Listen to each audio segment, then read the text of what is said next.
Good morning, everybody. Welcome to the Annex Council Chambers and our Destin City Council Visioning Session. I'm Teresa Aberry, your Mayor Pro Tem. Mr. Mayor is going to be delayed this morning, so until he shows, I'll keep us going. So I'm calling this meeting to order. Do we have a priest for an invocation? Do we have an invocation? Anybody want to say it? Okay.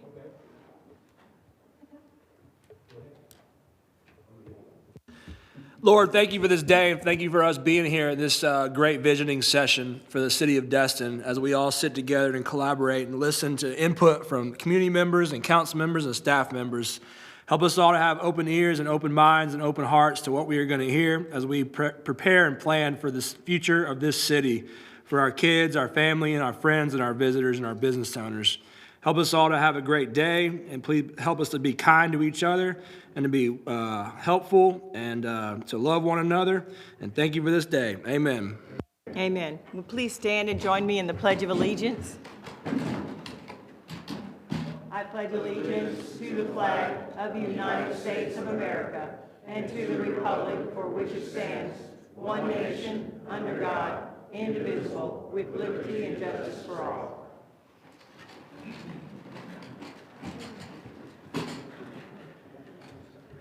At this time, I'm going to turn it over to our wonderful friend Lisa. It's going to help us do an introduction of what we're doing today, and let me know when you need my help. Otherwise, take over.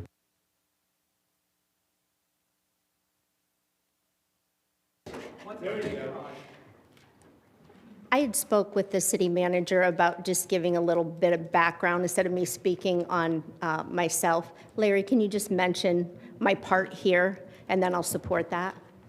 Please, first of all, welcome to Mayor Pro Tem said we appreciate all of you being here today, and we look forward for a good time together. Our facilitator is Lisa Gunderson. She comes to us via Northwest Florida State College.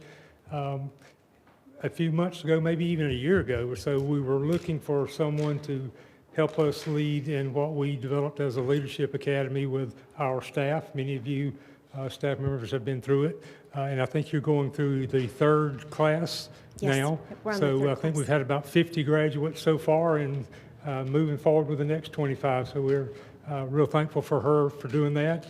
It's been a huge success.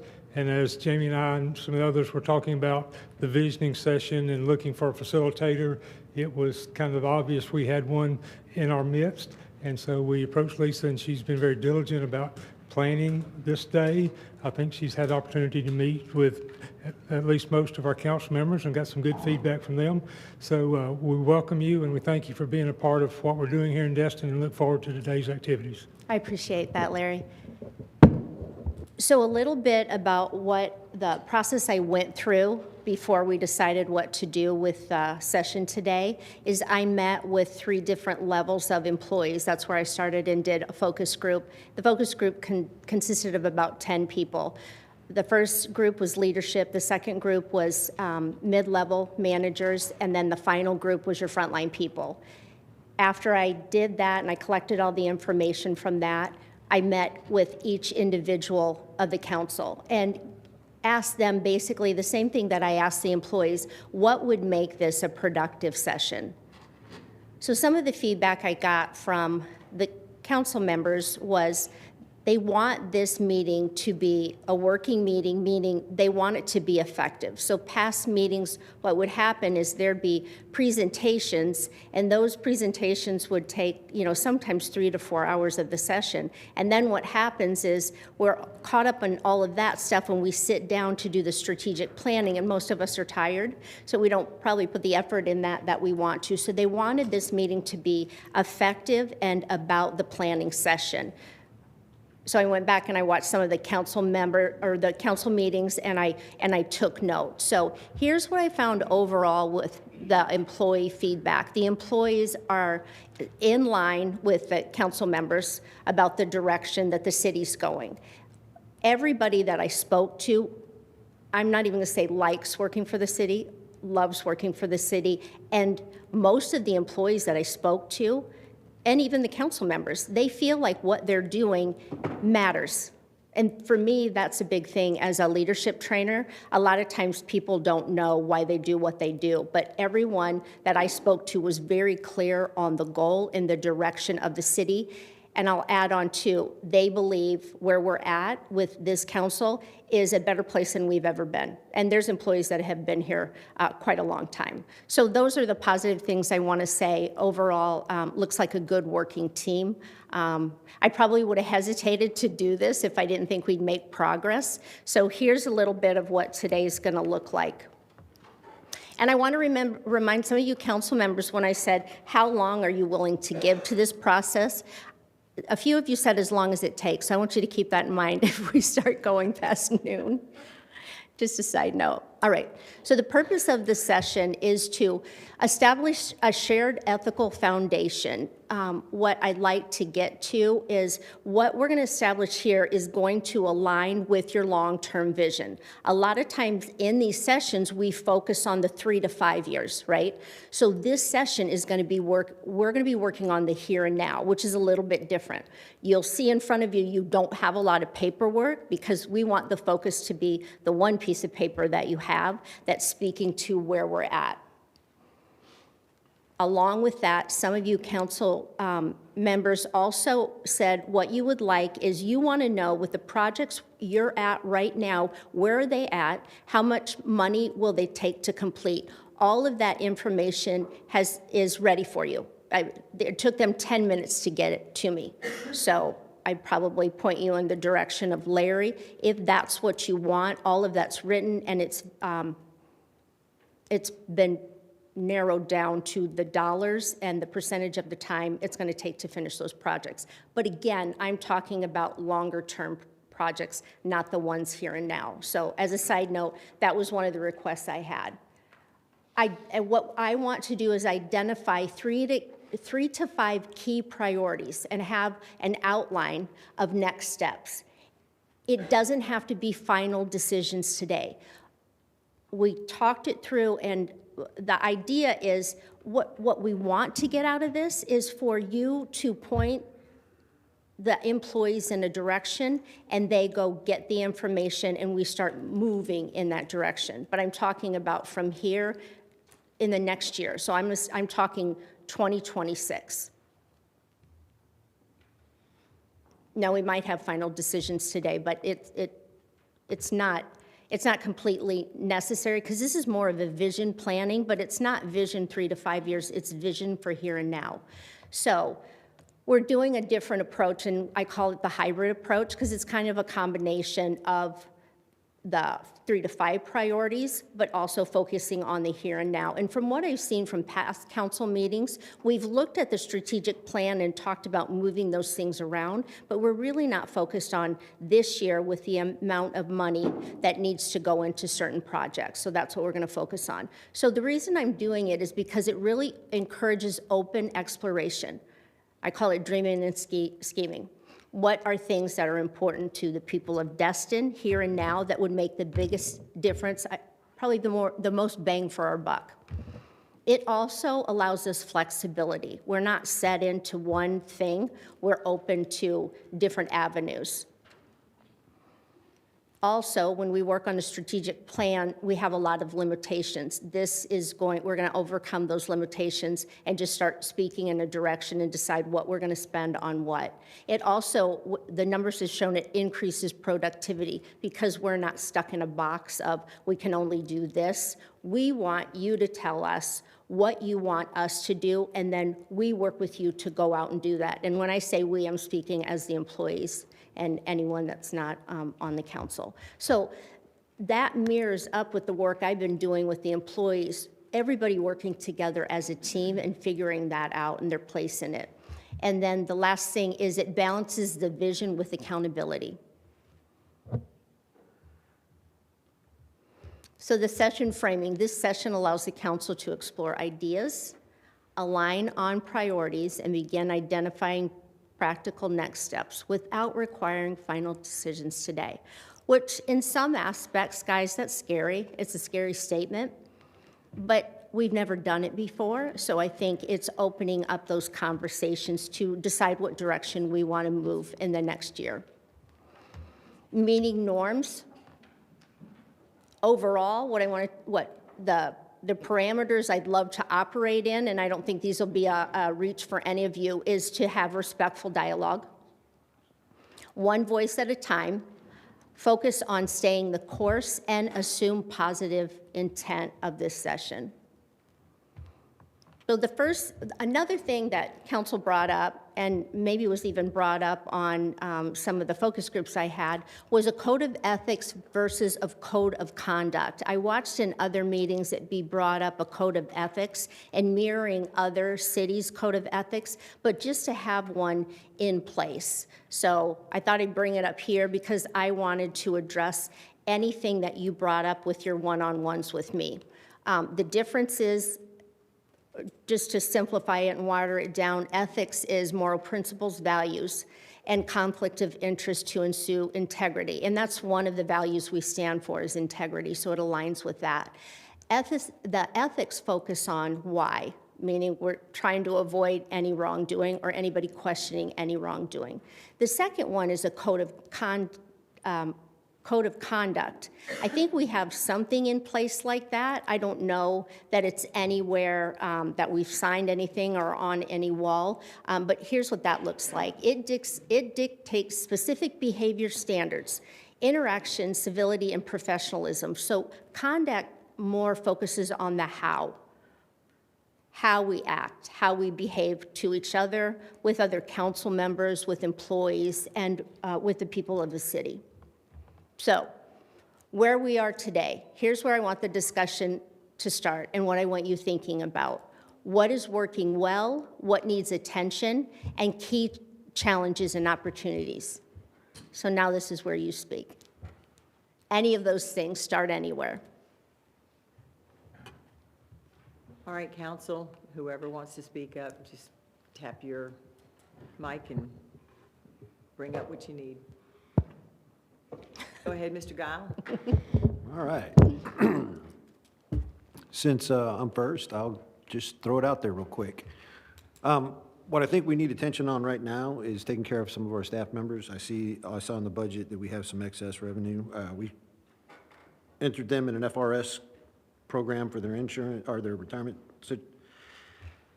And it's been roughly about a 9% burden upon them above and beyond. So I think some of that money should go towards increasing a pay increase above the average COLA, just to keep them functioning forward. And with that, I think it helps build relationships with us, staff and council and community, in order for them to function a little bit better.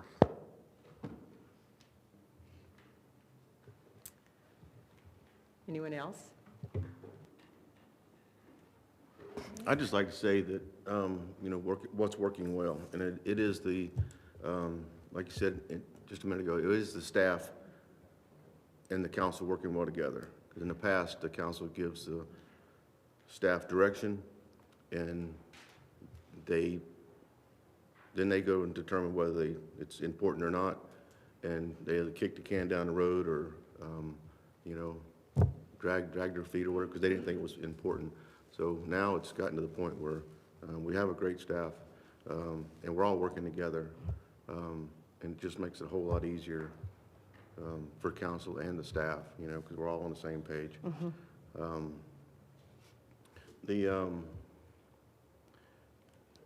What needs attention? First thing comes to mind is our city. We want to change the caliber of people coming here, if you want to say that, demographics, whatever. But I think that needs to start with us. With the city, it's because I've been driving around town, and the code violations in the city is just extremely overwhelming if you just drive around and look. So I guess that's why we're on a complaint-driven basis only. If we started, cleaning it up ourselves, you know, go on a proactive, clean the city up. And when we got cars and trailers parked in the grass and yards, and I mean, it just looks horrible. It's just not good for our city. It's not a good look. And then, like I've been saying for years, the harbor, we need to go down in the harbor and start pulling development orders and see what's supposed to be there and what's really there. I think we could free up a whole lot of parking, because the parking is a huge problem if we did that. So that's got to start within. I think if we start it, then maybe, you know, other people start falling in line, or, you know, we'll get some, clean it up, we'll get some good people coming back, people with money. I mean, I posted something online not long ago that in the middle of Destin, Florida, you can rent a motel room for $69 a night. I don't know where else. I mean, I'm fixing to go to Breckenridge. You know, and I couldn't find a place for $69 a night there. Couldn't find one in Aspen, couldn't find one in Vail.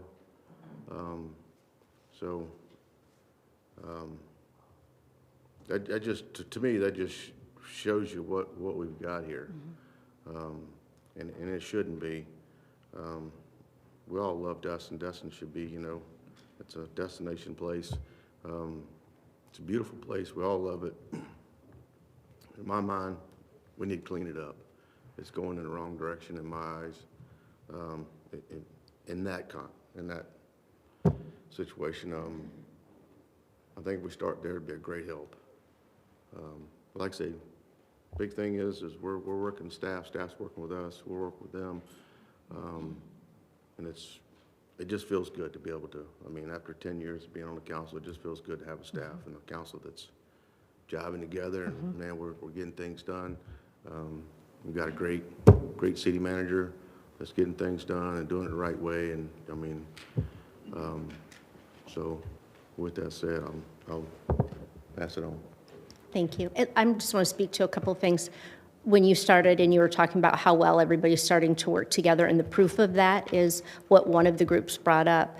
They see there's been more that's been accomplished in this last year than they've seen in a long time. So for me, teaching leadership and measuring leadership, you guys you're killing it. You're moving in the right direction. And so that's why we thought this meeting would be solidify that even more. The second point I want to make about that, and I spoke to Larry directly about that, one of the points that was brought up in the conversations from me to council members was, if we want to have a conversation with an employee, can we do that? And so I asked Larry, and Larry's like, I am fine with that. If you guys have a specific something you want to check with somebody, he said, he doesn't need to be the person you go through. I don't know as far as legally if what needs to be done, but as far as he's concerned, go directly to whoever you need the help from. I mean, he wants to know about it just so he can track and follow up on it, of course, so it turns out well. But he's fine with you guys talking directly to the employees. So that's encouraging too. There's not a power struggle between any of the different levels. Yeah, that's important to me, and I do, and I've asked the city manager, you know, if that was okay, but obviously keep them in the loop. But it is, and I think that why we're getting things done now, moving ahead faster, is the council trusts all the staff, and the staff trusts the council. Agreed. I agree with Mr. Braden, and he said pretty much what my thoughts were. I think our challenges are, we finally have a wonderful code department, and they're fully staffed, and they're able to help us.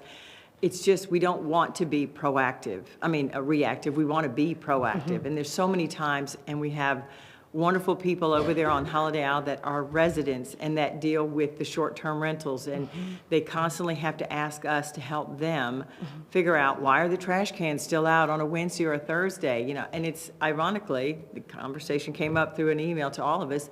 This week, it was throughout, you know, Destin proper. All of us residents, it was like Wednesday, all day Wednesday, there were trash cans on the streets, and no one understood why. So a lot of times, if we could meet that challenge with a proactive approach, like Mr. Braden said, you know, these houses that have 2 cars in the front yard, a boat or two in the front yard, and it's throughout Destin, Holiday Isle, owners as well as homeowners and renters in Destin proper. So the whole city needs a little bit more love and attention to give us that beautification, because when people come into Destin, they don't stay on 98.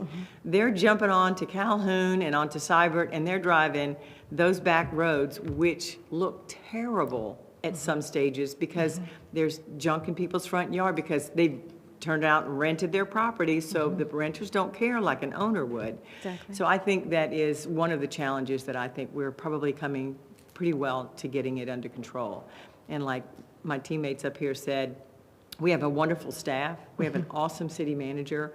And I think in the 3 years, I've been on it for 5, the 3 years I've got left, I see us being able to accomplish a lot because we have such a cohesive unit up here, as well as staff members that want to help us help our city move in the right direction and be a better place, beautiful place for our residents and our tourists. So, thanks, I agree. Lisa. And the one thing I want to speak to that is the word, when I've worked with cities before, the word beautification. It's that umbrella that covers so many things, and all the things you talked about and some of what you talked about are about beautification, making things cleaner, making things, having rules and regulations, but also having the employees that can follow up on those things too. So then that speaks to, Mr. Giles said, is about the employees and working hand in hand with something like that. But also, I spoke with Lisa, and it's about having the employees that can do it. And all of you spoke to the new code enforcement and are very positive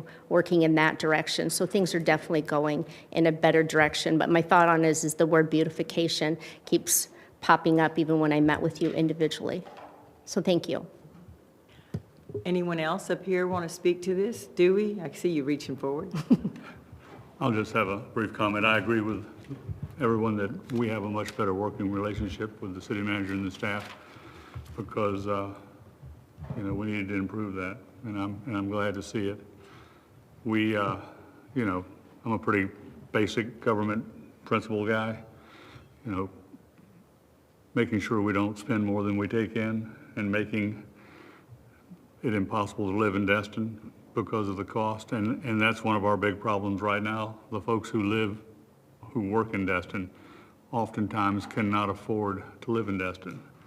And we have a balance that we don't want to make it more expensive for them, and that's part of the issue I've always had with visiting sessions. They're good, we should do them, but until we run that vision up the flagpole, the most important folks in the town, the folks that we work for, we don't know if that's a vision that they would agree with or that they will, encourage or try to thwart. And so visioning is a great idea, but until you understand that we've got 7 visions up here, that those visions are acceptable to the folks who we work for, then to get too much tunnel vision going to that vision, I think is a mistake. But all in all, I'm happy with the direction the staff and the city manager is working to fulfill the visions that we come up with together. And I hope that we continue, but as I told the city manager, I said, unfortunately in this game, the vision changes every 2 years when there's an election. So visions are a good idea, but they can sure change quickly and rapidly. So, I'm looking forward to going forward on this one. Thank you. Go ahead, Sandy. I agree with all of that, but one of the things that Teresa brought up was about code enforcement, and they're doing a great job, and they're finally looking at our codes and working with all of that. But I think that extends to us as council. We had an issue this past council meeting where we had an opportunity to stick to our guns that we'd already set, and we changed it. So how can a group of staff, work with that if the council is constantly changing their minds or letting things slide? Or you don't get to the quality city that we're looking for by changing your mind all the time. You make the rules, you stick to it, and you get there. And yes, it's hard, and yes, you, in our cases, probably make enemies because we have to stick to our guns. But it makes it easier for everyone working for this city to stick to your guns and to stick what our rules say. Now, it doesn't mean we don't need to change them, but we don't need to discuss that in the middle of a confrontation, you know, that kind of thing. We bring that up later, or we talk about this, but you stick to your guns while you have them in front of you. And it makes staff not look so good when things come to council and we change their minds, and staff has said this, and this is the way it's going to be, and then you go to council and, oh, okay, so be it. We don't do things. I'm included. I'm including myself. We have a bad habit of giving in. So I think if we can stick to our guns, that's one of the things, that's one of our challenges that we have. But the opportunity to do all of the things we want to do will come out of that challenge. I agree. Well said, Sandy, yeah. Yes, yeah, I mean, it is spot on, and I've told some of the people in this group, I went back and watched vision sessions from before, and I watched one from 2023. You probably remember it because I think it was 8 hours. But Councilman Dustin had brought up that about supporting people, supporting employees. So the same themes keep coming up from what I've seen, the communication, the employees, that keeps coming back. And that's what he said, it's more than money, or maybe it was Councilman Bagby, one of you guys said it, but it was about having their backs when these things come up, because they're part of your team. So yeah, you summed it up great. Thank you. Gentlemen, anyone that Yeah, hasn't sure. spoke? I'll step in. Thank you, Lisa, for being here, and everybody for joining us today. What are we doing well? Yeah, I think we have been working well this past year. We, for the most part, get along, I believe, and work well together. Larry has stepped in. Larry came at a time, I believe, we've had some inconsistencies in Larry's position before he got here and right when you got here, interim. So it's been an interesting year and a half or so, and so that's been doing very well. So I'm excited about that. We do work well with staff, I believe. I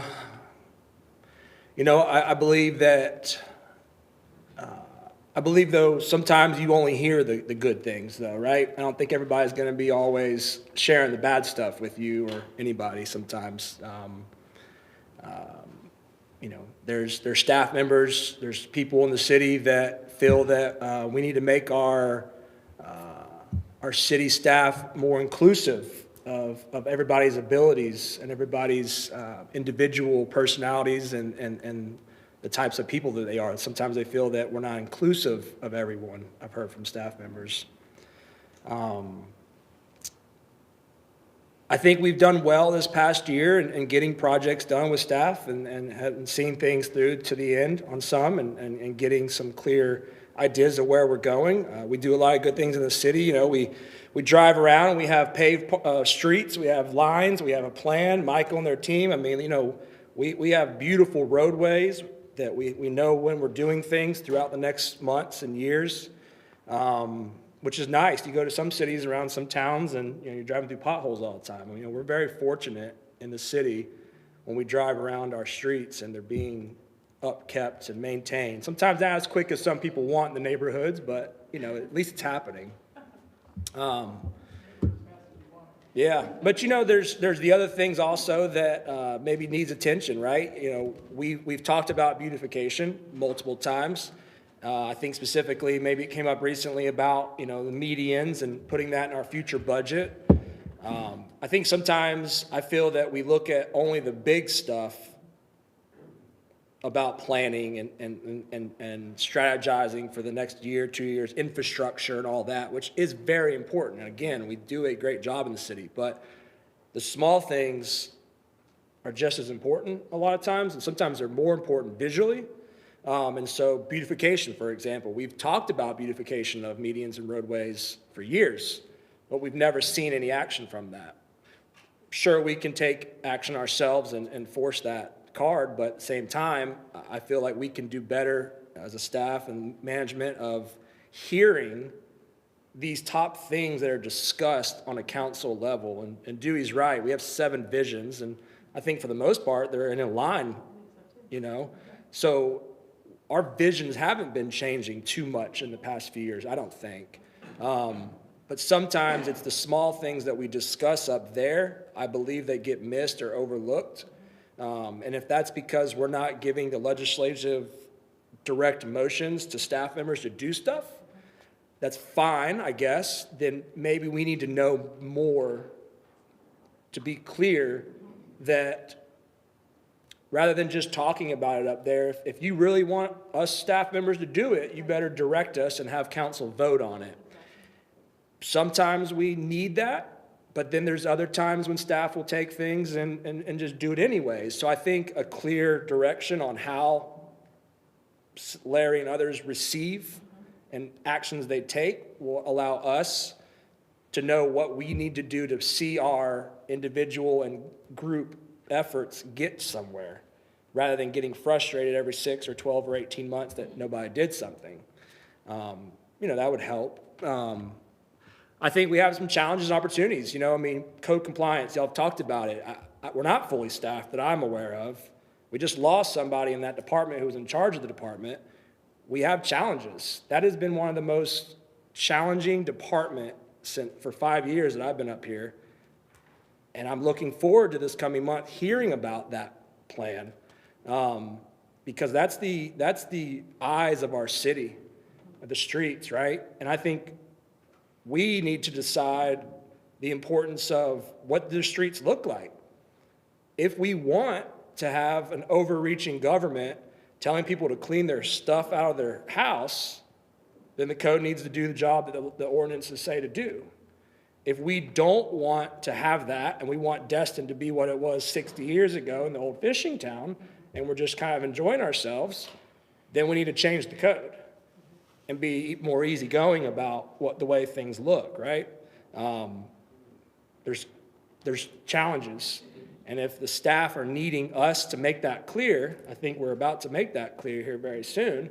But then my expectation is that we do it, And that's also, I think, a time in our world, in our city, and, parents that don't want to follow rules because they don't think the rules apply to them type of thing. And then they don't want to tell on their neighbor because they're their friends, and then it's just a domino effect. But that's why we have to have the City of Destin staff members do the job that they're hired to do, that the code tells them to do, right? Again, every morning there's safety concerns by the elementary schools because parents are choosing to not follow rules and go to a parking lot and park and walk their kids into a school.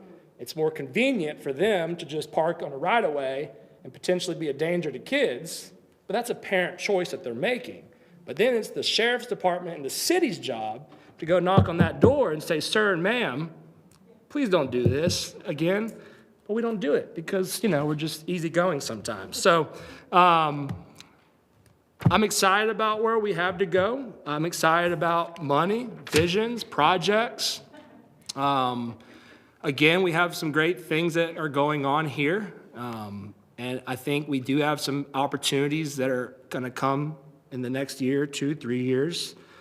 There's a lot changing in the state and potential property tax and all of that, so there's potential challenges there too. So, but I'm glad we're here, and I'm glad we're continuing these discussions.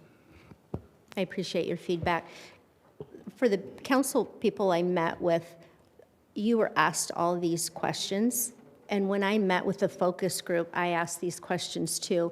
And of course, there was feedback that wasn't positive. I didn't include it in this session. It's a separate conversation. But it's small things. It's more about communication. It's the things that have come up in these sessions before. Communication, and that's what I've heard throughout. The other thing is getting the right people on the bus. It sounds like that's what you were talking about too, making sure that the employees we have are the right people for the job. And if they're not, seeing that right away and getting the right people on the bus. I know that's been talked about a lot too. But one of the themes we kept coming back to on previous meetings was the communication. And it was brought up in those questions as far as being a challenge and something that we need to put our attention to.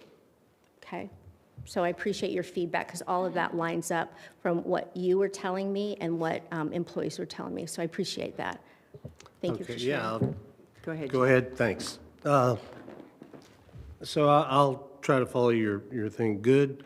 I've started serving 20 years ago, almost 20 years ago, probably the best staff that we've had in 20 years. Best team that we've had. I will include everybody.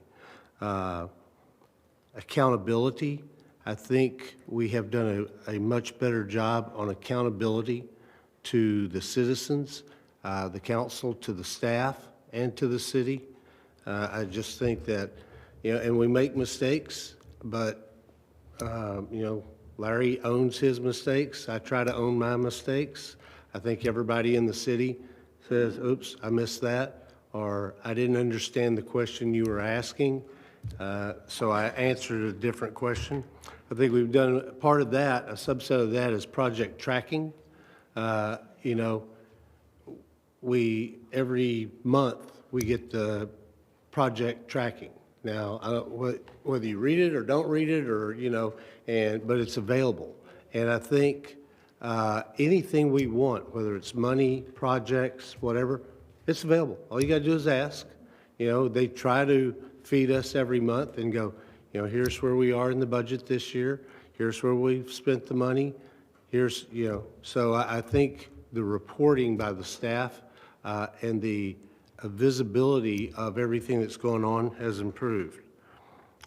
Things we need to improve on, we need to give clear direction to the staff, to the city manager, because we know what we think we told them, but that's not what they heard. And so sometimes, and we have a good process, 3 days after every council meeting, 2 or 3 days, we get okay, here's what here's the direction as we understood it. And we're going to go send you that. But, council members have to read that. And they have to say, that's not what I asked for. And then they can call Larry and go, that's not what I heard. Can we go back and look at the tape? Because I thought Dewey said this or that. And we have to understand, I think we've done a much better job on this in the last year, is making the motion that you want to see tied to the action. Because too often in the past, we would just say, well, we need to do this, or what so-and-so said, or, and everybody's got this input, but it wasn't in the motion. So the staff took the motion and ran with the motion. And they didn't run with, well, Jim, asked that we include this, or Kevin asked that, we look at that when we bring it back, or whatever. So we got to get better at direction to the staff. We need to have really a unified set of priorities. I think we have done a great job on our project management, but, I differ a little bit from you because I come from a little bit different background. I like the strategic planning. This is the one day of the year that we can say, where are we going 3 to 5 years out? Let's set the conditions so that we can achieve those things 3 to 5 years from now. I don't want a project list. We have a project list every 2 weeks that we go over, and we can do that. But, I'm open to, let's see where this goes today. But I want to make sure that we don't lose sight of setting the conditions for 3 years to 5 years out. And then I think we need to improve working with our non-state actors. Homeowners associations is probably the best example. Trash cans being out, if trash cans are out in my neighborhood, that's a homeowners association problem. I don't call the city manager, I don't call code, and we have a lot of homeowners association, not the whole city, but we have neighborhood watch groups. I mean, there are entities, we have the schools, we have other non-city, I shouldn't say non-state, but non-city actors that we need to rely on to help us make this a better environment. Challenges, a couple folks have alluded to it. Revenue will be, going forward, will be our #1 challenge. We're going to lose $2 million if the most likely property tax proposal becomes law. just right off the top. There's $2 million gone. And when we do that, you know, do we, with the money that's left, do we give the staff raises like, you know, some folks want to do? Do we put it in the parks? Do we bank it? Do we pay off the debt because we're carrying probably the most debt we could carry at this time? You know, what do we do in a resource-constricted environment? And that's probably our number one priority. It's definitely our number one priority on our current strategic plan. So what is that going to look like with the staff going forward? I would say preserve the natural environment. Some people call it beautification, some people call it other stuff. You know, to me, it's preserving the natural environment. We're not palm trees. They're not native to this area. You know, we've done that by buying beach property. We've done that by, you know, buying the harbor parcel. We're trying to do that with the Noriega Point parcel, you know, to preserve the natural environment. We don't need to build on everything, and it doesn't need to be Disneyland. And we need more parks. We need more, and, you know, when I was thinking about what we're going to do, we used to have in our strategic plan, one of our priorities was basically the green, but it was all energy. You know, we're going to have charging stations, all this. No, we need the preservation of our natural environment to be one of our priorities, at least in my mind. And then we need to, a challenge is every day, but one of our biggest challenges is balancing between our residents, our businesses, and our visitors. Because, you know, I don't disagree with Rodney that we could probably up, you know, our visitors, but it's not just net worth, you know, it's their behavior too. That goes into code enforcement and other things. But if you do that and you run those property values up and that means their taxes go up. And then what we do is we chase out some of our best citizens because not only can the workers not afford to live here, there are some of our citizens that cannot afford to live here. And they are going month to month, and we just keep raising the values, and all of a sudden we go, well, why is this nothing but a town of second homes? Well, because we ran everybody that really started this city or made this city out, because we brought in these affluent visitors, and they loved it, just like we all love it, and, you know, they could afford to buy that house or that manufactured house or whatever and tear it down and put up this nice 35-foot, you know, gorgeous structure. There's two things that I think really I would like to see us focus on in our discussions today. One's a process thing, and I think we're getting much better in this, and that's doing routine things routinely, okay? We don't need to reinvent the wheel every time we do something. Part of the reason we're going through the Land Development Code update is so that we have a fixed set of rules that everybody understands, that everybody can follow, that we can enforce, and we can set in place routinely the things we need to do. We don't need to, well, what should we do about this? Or what should we got a book for that, or we got a policy for that, or we got a, you know, it's in the Land Development Code. The other key thing I think we need to focus on is, we're going to talk about money today, and that's good because I love talking about money, but we have to understand projects versus continuing operations, because people will say, okay, we got $2 million, I think. Oh, wow, well, we can do this, and we can do that, and we can do this other thing, and we can do all these great things. Okay, and we can build that park. We can buy that land and build that park for the $2 million, and it's gone. The problem is next year, we have to cut the grass in that park. We have to maintain that park. We have to maintain the street or the sidewalk in that park, and there's continuing operational costs. And oh, by the way, don't forget, we're losing $2 million. So where's that money going to come from to continually operate what we've done? So we just need to temper, I think, some of our expectations, because it's like, well, we're going to do this and we're going to do that, and it's like, yeah, and then the next year it's going to cost us $200,000 just to maintain that thing. You know, I'd love to see they just opened the Martin Luther King Center in Panama City.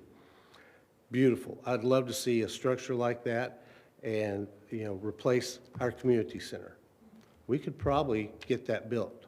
The problem is then we wouldn't have any money to maintain it and operate it.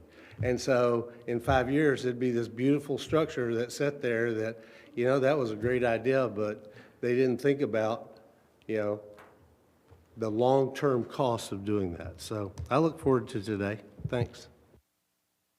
I'm going to speak to that just for a second. One of the focus groups I met with, the whole hour and a half, that's what we talked about, is consider the continuous maintenance, not just let's start this whole program, or let's do this, or let's do that, let's put money in it. But they said, can you make sure you add the part where we have to maintain it? Because they felt like that's what was missing, that we don't talk about that. And as far as the money, what we had talked about is you're at 1 to 3 things that we can do. But I will support where you said, let's just figure out what we're doing now and move in that direction, because I got that feedback a lot too. Like, please don't add anything to the list, and if you're going to, take something else off the list. I got that a lot, so I appreciate you reinforcing that.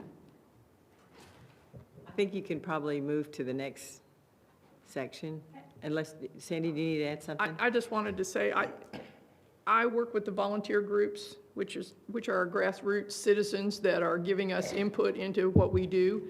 And one of the things that they really need is a list of the priorities for 3 to 5 years, because their guidelines are to work within those parameters.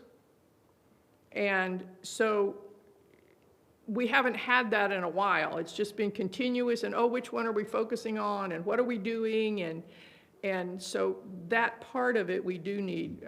Some people call them pillars, or our priorities, or whatever that is. But it's important for us to come out with that so that they can work within those parameters as well.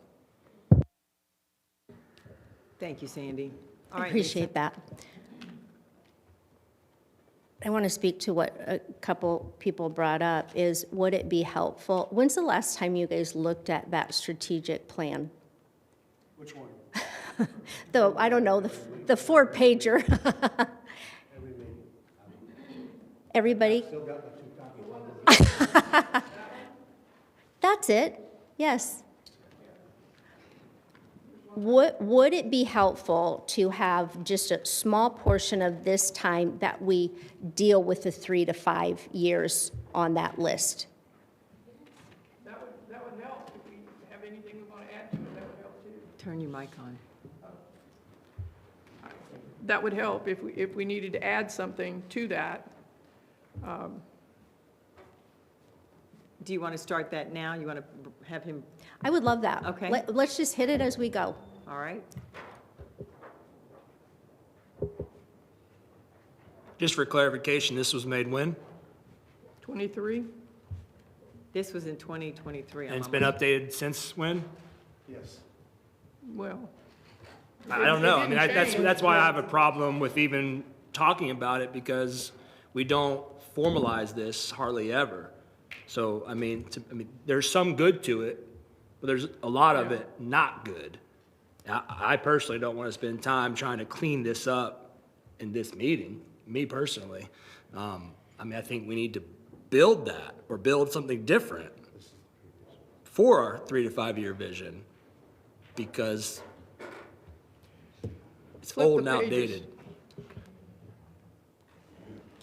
There's good stuff on it, though, don't get me wrong, but I'm just saying. well, Kevin, as the It's- new it's- person on the it's council missing. this year, and the last, I was looking for the priorities and the vision, and they were so old, I went, are we still doing that? Oh, well, we're not going to write new ones. That was the answer to my question. And I went, okay, but where are we? What are we doing? What's going on? So, and we are going to have an election coming up, and we may have new people, and I think it's important that all of us have this in our back pockets. Right. At a previous council meeting in months past, we talked about giving some of our potential strategic visions and objectives, and maybe trying to build something like that. I know we didn't really spend much time on that, but again, those are some of the things that we need to do to build this with the collaboration of each other and the staff Larry, but I don't know if it's time well spent going through that. This was, as far as my knowledge, created in 2023. I think that's why that meeting was a Yeah, little because bit it's the longer. fiscal year 2024 summary, so it's really a couple of years back. Right, and then I watched the last two strategic planning sessions, and I didn't catch a lot being drawn to that. So my thought was, do we even know what's on there, first of all? And if we don't, to find out, maybe not at this time, but when I went through those, I saw those as more 3 to 5 years from now, not immediate things that were being done. From the list that I got of the projects you guys are working on and where all those are at. Is that true, from what you know? Okay. So it's your time. You tell me the direction you want to go, and I'm happy to go that way. Do we want to work on this when we get to our verbal session of when the working plan and next steps, as far as where we want to look for our vision and strategic plan? Like maybe after lunch, or I'm looking for a consensus from the council here. Do you want to do it now? Yeah, this isn't going to last till lunch, hopefully. No, I was saying if we went to it after lunch. So we haven't even gotten to section 2, Code of Ethics yet today, correct? We talked about it. Mhm. Yeah, So- I'm good with code of ethics, yeah. I feel like we hit that. So we're at on this item point, 4. we're at the vision and strategic priorities Here. in your plan, Lisa? So we're right on that, the strategic priorities. So identifying 3 to 5 of those priorities, focusing on the impact and the feasibility, and then aligning it with our community values. So my thought on that was, when we look at on our vision and our core values, does everybody still align with those? And do we know what those are? It was more of a information finding. Are we all aligned with what it says Do y'all want me currently? to read off the Because Destin's we don't have to core values? reinvent the wheel, like you said. I think we're all still in line with the, respect, teamwork, integrity, professionalism. I don't think that ever changes. And I don't know, I got a stupid question, but a lot of this stuff, we've accomplished, that I can read from here. But if we have something that's the, our main goals, couldn't the city manager bring it to us at a council meeting and say, hey, look, here's the first goal. How you want us to, tackle this? Okay, a month, 2 months, 6 months, whatever it is. Okay, that's done. Here's the next one. How do you want to tackle this? Let's keep knocking this stuff out. Because to be honest, yeah, I didn't know what was on, I look at them all the time. I've got one on my desk up there, but it's like we don't follow that. Right. So And that's why I asked for the list of where we at on all of these projects and how far do we have to go? Because some of them are definitely a 5-year plan. And there is a report that shows those numbers and shows if they've been accomplished or the time left on them. So there's a whole report for that I can get to everybody here. I was told you have it, but if you don't have it, I want you to have it. I want you to see where we're at on this. it would help me tremendously if we updated the copies we have on our desk or the dais. Because you look at this and it's like, well, we're not getting anywhere, and it's just overwhelming, or, well, what do we have left or what we don't? And you're going through it, well, let's just get rid of it. If it's done, get rid of it. Well, if you look, Rodney, the one that's under council's critical priorities, work with stakeholders to pursue the Destin City Center Phase 1 feasibility study. Aren't we done with that feasibility study? So checking off those off, and then for the next ones, yep. Agreed. And that Agreed. was the short part, the objective part. So we start with goals. That's just our big picture. Then we work on the strategic, and the strategic, if you look, is usually 3 to 5 years, and the objectives are the 1 to 3 years, like now moving forward. Does that make sense? So let's take the things off that are accomplished and put that we accomplished them and have that list of accomplishments. I think we all need to see that on paper, right? And then if we want to add things for the next year that we don't have on there, or move from a different section and put it as a priority, I'm fine with that. I just want this to be an effective meeting where you guys feel like we all met and we accomplished something and we're all on the same page. Because I may work in this direction and you may work in that direction if we haven't had this conversation, or if people don't know what's on it. Lisa, can we go back to the previous slide? I'd like everybody to answer that in 25 words or less, because I actually think that drives this. Yes, it And does. so That's if we true. could, if everybody could tell, in the next 5 years, our city will be known for, Go ahead and start, Jim. okay, sure. Our natural environment and our fiscal responsibility and equitable enforcement of our rules. That's 25 words or less. Natural environment, so, and then that cascades down into purchase of beachfront property, parks, all this other stuff that, I want to see, but that is a vision, a vision statement is clear and concise, 25 words or less. So that's my 25 words or less.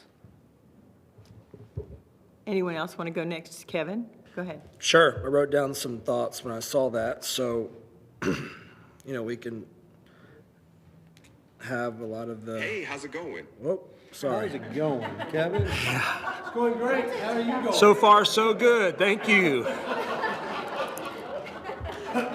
It's only 9:58 though, so we'll see.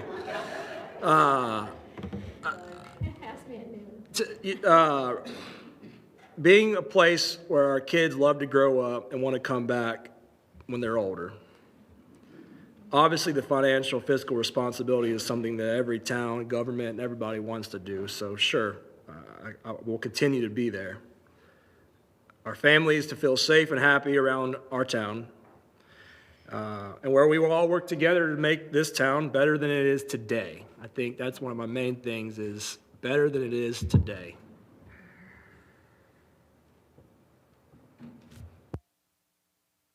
I guess we'll go down the list. Go ahead, Tori. I don't have a recording asking me how my day is, but let me go ahead and... I guess mine is an affordable place to live for locals, to raise their families and thrive in our community. And if that's the expense at out-of-state investors, I'm all for that. All right. How about you, Dewey? You got any thoughts? 25 words, but I'll try. I think I agree with a couple of priorities of Tory's to make it a place that is affordable for us to, folks that live here, to continue to live here, because we have been pushing away from that concept for the last 40 years. And I'm not sure where we're going to end up in the next 40. So that's important to me. The preservation of our natural resources is also very important. We've kicked around the concept, and it's up here in our core values that we want to preserve at least some of what the heritage that we've inherited is. I'm pretty strongly in favor of that. But I hear one thing today and have heard recently that concerns me just a tad about enforcing the rules and bringing the hammer down with our code enforcement. When we first formed this government, better than 40 years ago, the reason that we were able to form it at all after 6 or 7 tries over 70 years is we promised people that we were going to have a government that would be different than others. We wouldn't lose sight of what the function of government is. And we had a little bit of a corny phrase that I used in my campaign back then that was, we want government that's on your side, not on your back. We can morph into being on your back really easily with some of this hard, we're going to put the hammer down on this code enforcement. We're going to do this and we're going to do that, and the rules have to be enforced, absolutely. Well, that's government that's on your back, not on your side. And we want to always remember to make our priority that we're on the side of the people that live here. And we want to do what's right for them, not what's necessarily right or easy for the entity called the City of Destin. So that's one of my priorities as we go forward, and has always been. Thank you, Dewey. That was Sandy? well over 25 words. You get the gist of what he meant, though. Mine's going to be two. I really want to preserve our natural environment. Not a palm tree lover like Bagby over here, because they aren't native. But anyway, I think one of the unique things that brought people to Destin in the very beginning was the heritage we had here and the way we displayed some of that heritage. And we have gotten away from that. We don't have design elements that would keep that. You know, we talk about it, but we never get around to doing anything with it. But I think the biggest thing that I want to see is, and my kids have come back, so we must have done something right. But I want to see consistency.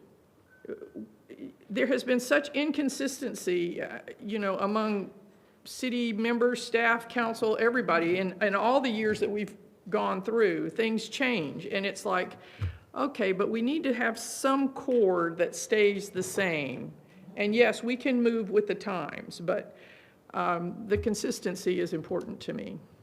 And I think that makes people feel more comfortable where they live when they know there's going to be consistency. And that's it. Thanks, Sandy. Go ahead, Rodney.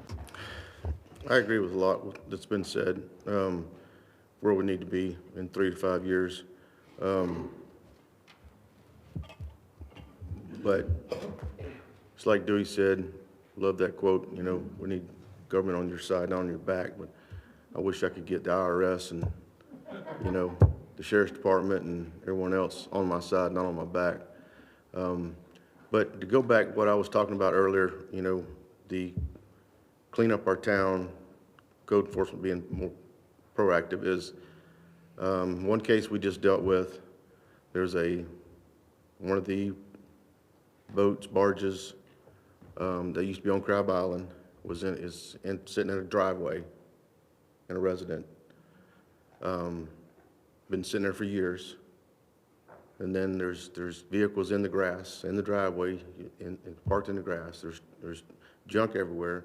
And then there's a van parked in the road with the hood up, with the motor out of it, was sitting there. So that's what I'm talking about. That should never happen. Never happen in this city. So I'm not trying to get code compliance to run, you know, the Destins out of Destin, or the Marlers out of Destin, the people that, you know, were here first and started this community and started, you know, building it. That's not what I'm talking about. I mean, there's nobody in this room wants to live next to a house that has all that stuff in their driveway, in their yard, and, you know, driving around a big van that's got their motor pulled out of it and in the street. That's what I'm talking about. And then you have a driveway that's full of cars, and then the front yard has got 4 or 5 vehicles parked in it because they're workers or whatever. So, and yes, it needs to be affordable for our family. I mean, we're talking about quality of life. I mean, that's our big thing, quality of life. Well, that needs to come into play somewhere, because it never does, in my opinion. But because and I've said, you know, people want to buy my house in Indian Bayou. Well, I can't sell my home because I can't afford to buy another one here, so I'm not selling it. My daughter's 20 years old, fixing to be 21 next month. You know, she's been wanting to get an apartment, you know, extremely bad. We went and looked at some. Looked at a little 1-bedroom, $1,700 a month, and it was in Walton County. She filled out you know, we talked about it. She filled out the application and all that and submitted online, and then came into my room about 3 hours later, 4 hours later, having a panic attack. Didn't know how she's gonna make that payment. You know, so I said, you know, baby, don't worry about it. You always got a home right here. You know, so we got to put that off and just wait. So, yeah, so it needs to be affordable, but it doesn't need to be trashy either, you know? It's, where's that line at? I mean, we can't have a one-bedroom apartment with, you know, $800 a month or, you know, something that's affordable, because then what are you gonna get in there? 10 people living in it. So, I don't know. Like I say, I agree with my colleagues up here where we need to be. Thanks, Rodney. In a nutshell, pretty much what everyone has said. I feel like I would love to say that our city would be known for its beautification, that it's a beautiful destination, home, vacation, however you want to look at it. It's safe for family and friends and children, and it's affordable, whether you're coming here on vacation or you want to live here. Those would be the three things that I would love to see fall into place in just a few years, not never.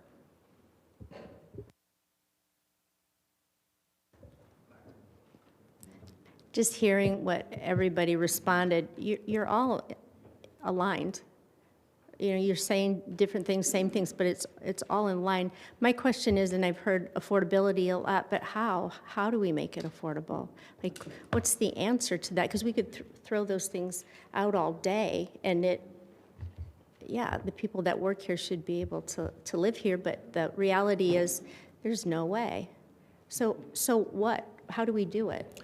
That's a great statement. There's no way, right? I don't personally believe it's the city of Destin's job to figure that out. I mean, we have taxes and fees, which are, our taxes, I think, are the lowest, one of the lowest in the state of Florida, right? So I guess through our partnerships with other government entities that are also taxing people here, but, you know, real estate, it's private, it's a marketplace. You know, we have a lot of investors that come into this town for short-term rentals that also spike the real estate market. So, and these others are more knowledge than experienced than I am, but I don't think we, as a government, will be able to truly solve that problem personally. That was kind of my point, too. If there's not an answer to it, then what do we do about it? We have to put it aside and say, I wish there was something we can do. We can work with these other entities to make it affordable, that people come back. 'Cause that's what I hear, too. We want our kids coming back to this community, right? We want them to be able to come back to the community, but the situation, the reality is what it is. So do we take that off the table and then move on to something we can do something about, was my point. And I'm just throwing it out there. Working in Destin is different today than it was 20, 30, 50 years ago. Yes, a lot of the jobs in the city of Destin are tourism-related restaurant type of jobs. There's not a lot of professional jobs, you know, so to be able to want to work in Destin and live in Destin, well, unfortunately, the majority of jobs that you're working at aren't going to pay the wages.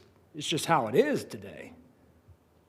So we can't truly, you know, this is my opinion, like we can't truly have that great of an impact on that because those jobs are happening in Crestview and Freeport and other areas outside Destin.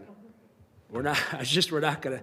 We have a great place. We love the restaurants. We love the tourism. We love that stuff, but I think our number one or number two employer is the school district, right? I mean, but again, in the city of Destin, we have Destin Elementary School, Destin High School. Well, yes and no, but I'm just saying, you know, jobs, again, affordability is important, but there's a lot of other objectives, I think, that would be higher for me. I appreciate that feedback, because it's true. I mean, everything that you're saying is true.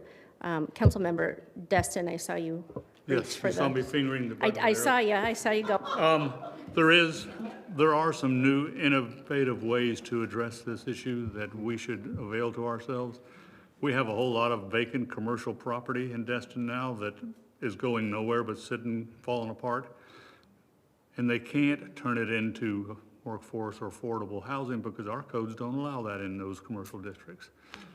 What we can do and what we should do is change those things that allow folks to perhaps do a hybrid. And if they will build something that is truly affordable, and we'll have to have guidelines for that, allow them to develop some of that as housing. Matter of fact, you know, some of the guys that wanted to come in and build shopping centers and who their concept was that they would build housing in conjunction with the commercial. And, you know, a prime example, it was some of the food world folks who want to build apartments around where they said that's going to build in customers plus affordable housing. Of course, their ideas of affordable housing are not affordable at all. But I think we could get to something that is affordable by allowing some of the folks with all that vacant commercial to go toward doing some housing. And there's plenty of parking, obviously, and there are a lot of other things. They would have to do some modification of what they have there, but you could have apartments there that they could build in that commercial project that's just sitting there empty to address this problem. So there are ways we could work on it by changing our rules and regulations, and we need to start doing that. Can I ask you a follow-up? Sure. Part of the discussion, right? And you don't have to answer it, but why don't we then do that? I mean, like, that's the first I've ever heard you mention that publicly, like in a meeting. So, I mean, I would love to help maybe potentially do that. Yeah. So why don't we take those steps We potentially? talked about it 2 years ago, and it kind of It died on fizzled? the vine and never went anywhere. So Thank you. we need to make it one of these priorities, and that's the way we can do some affordable housing. I don't recall, so I appreciate it. I didn't hear it either. Maybe, I didn't know that. before I was here. Yeah, I was going to say, it's been for several councils, I Right, think. and these are the things I would love that, just because it was shut down 5 to 7 years ago, it's still an important thing to you, and probably a lot of us. I didn't I know would that love either. to have more Well, of that knowledge to talk Essentially, what it about. amounted So, to, in some cases. I hear you, but not- that was 7 years ago. But similar to the last townhouse section that we had built here in town, just think of that. And maybe a percentage of those had to be affordable housing. But we never did put that in our land development code or anything. And the issue is, the townhouse folks that are building new ones don't want to do that, but the guys that are sitting on an empty shopping center for the last 5 years, they're much more motivated. But this is a perfect example of what I'm talking about. So if the reality is we can do something, you see how now all of us are moving in the same direction? Because all of us, that's our same goal. But Councilman Smith saying, well, there's nothing we can do, so it doesn't matter. But then we find out there is, and it's something that we can do as a council and start moving forward. So everybody's on the same page, but it takes a little bit of digging to get to what those subjects are, and that's why you're answering these questions, because you see where you align and you move in that direction. Does that make sense? And right now, we're rewriting some of the LDC. We're writing the code to change things. And like Kevin, you know, we came on council 5 years ago at the same time, and then were reelected with his term as well. So this is wonderful information to hear, that we need to re-engage with this, especially now while we're working on that rewrite. And I think what happens is we'll bring something up, and then nothing comes of it, and then we talk about it 3 years later, and then that's what makes the meetings not effective, because we bring all these things, but are they actionable?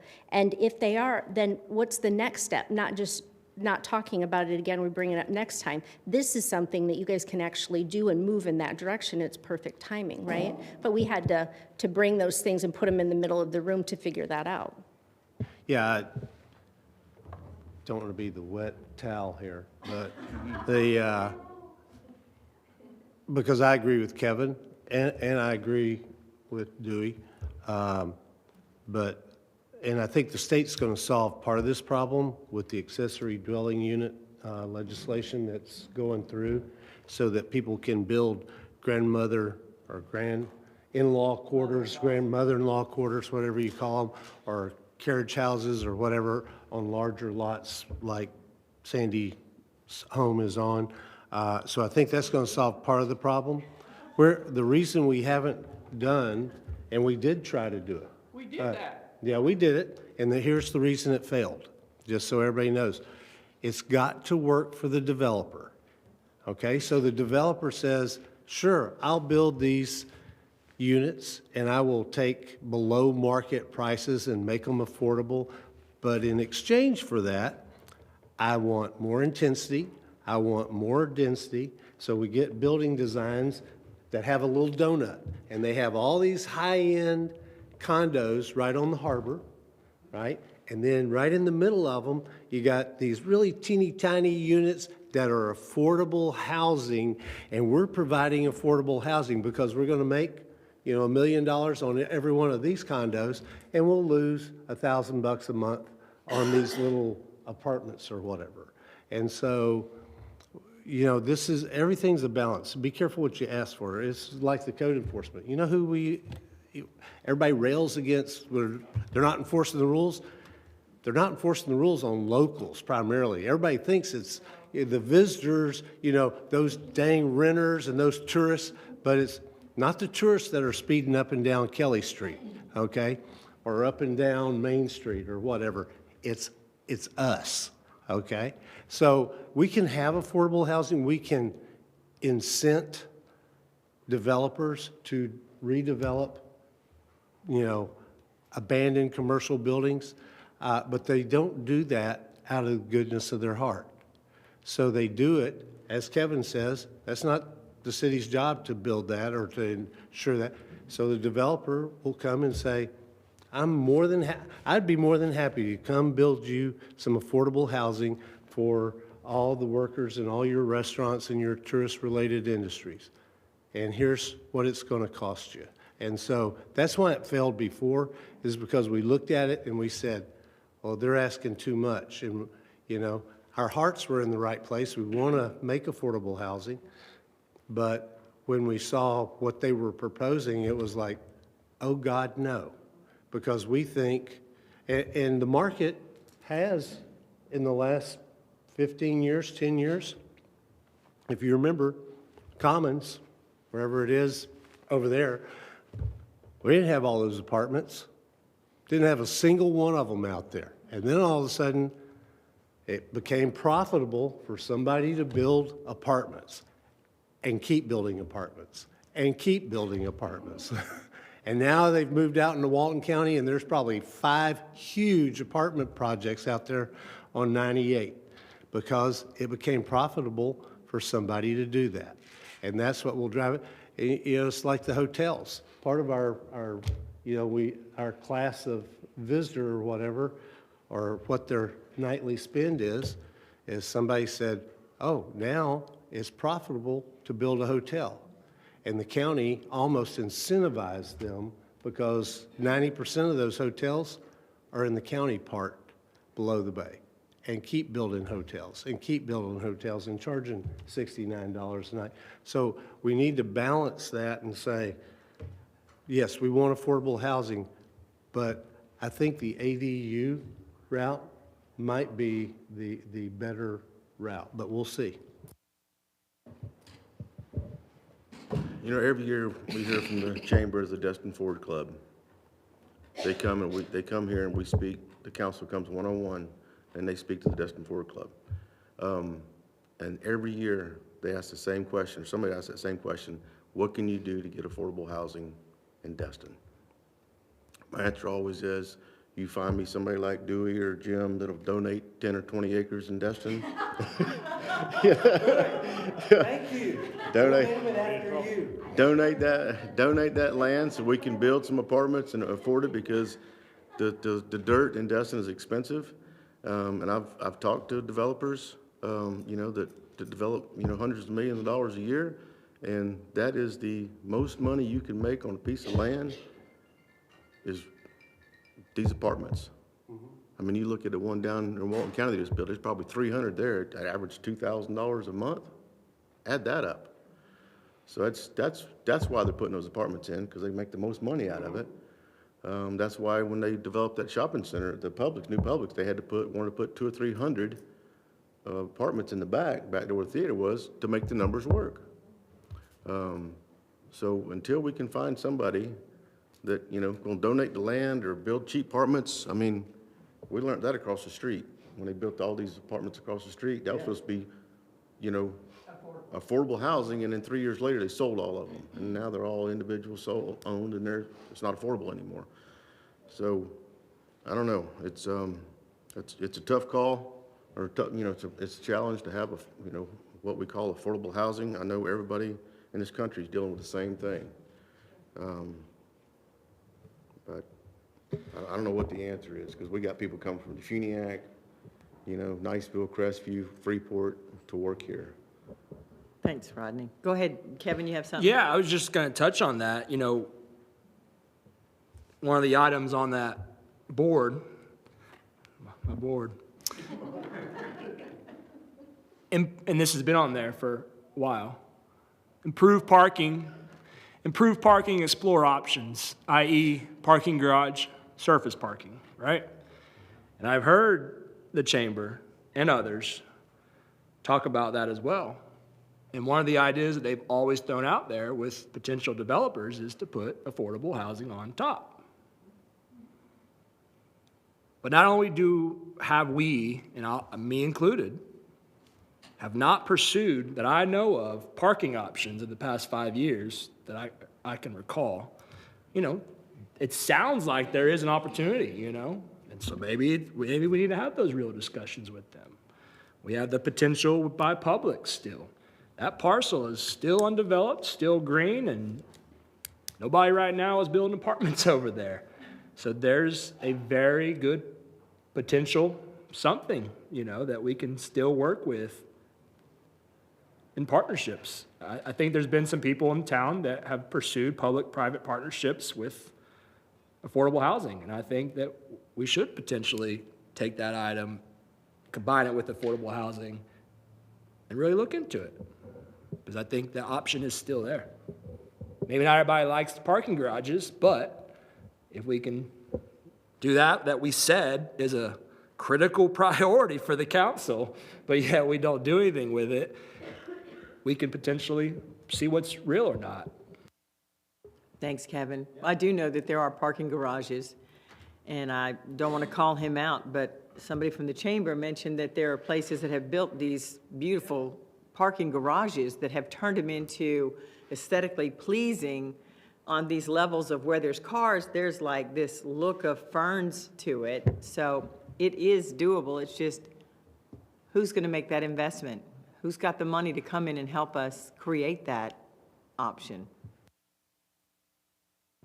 That's part of what the multimodal thing did, was to look at those parking garages and make them look like aesthetically pleasing buildings that had nothing to do with parking, actually. But you went in the backside, so that's how you got into the parking, and the housing was looked at on top, and we just did away with that piece of it. Go ahead, Lisa. So we're leaving it on the table, and it's something you want to work with? Is that where we're at? And put parking with it? Because parking definitely is always on the table and something that's being worked on. Or do you keep them separate? And is that something that we want to put at the top of our list? Because it seems to be, everybody agrees that it's an issue that they want to focus on. So it's your dance. What are your thoughts? I'd keep them separate. Okay. Affordable housing, like I say, we have some opportunities with the vacant commercial. We can do that pretty quickly and concisely. Parking's a little more of a complicated animal.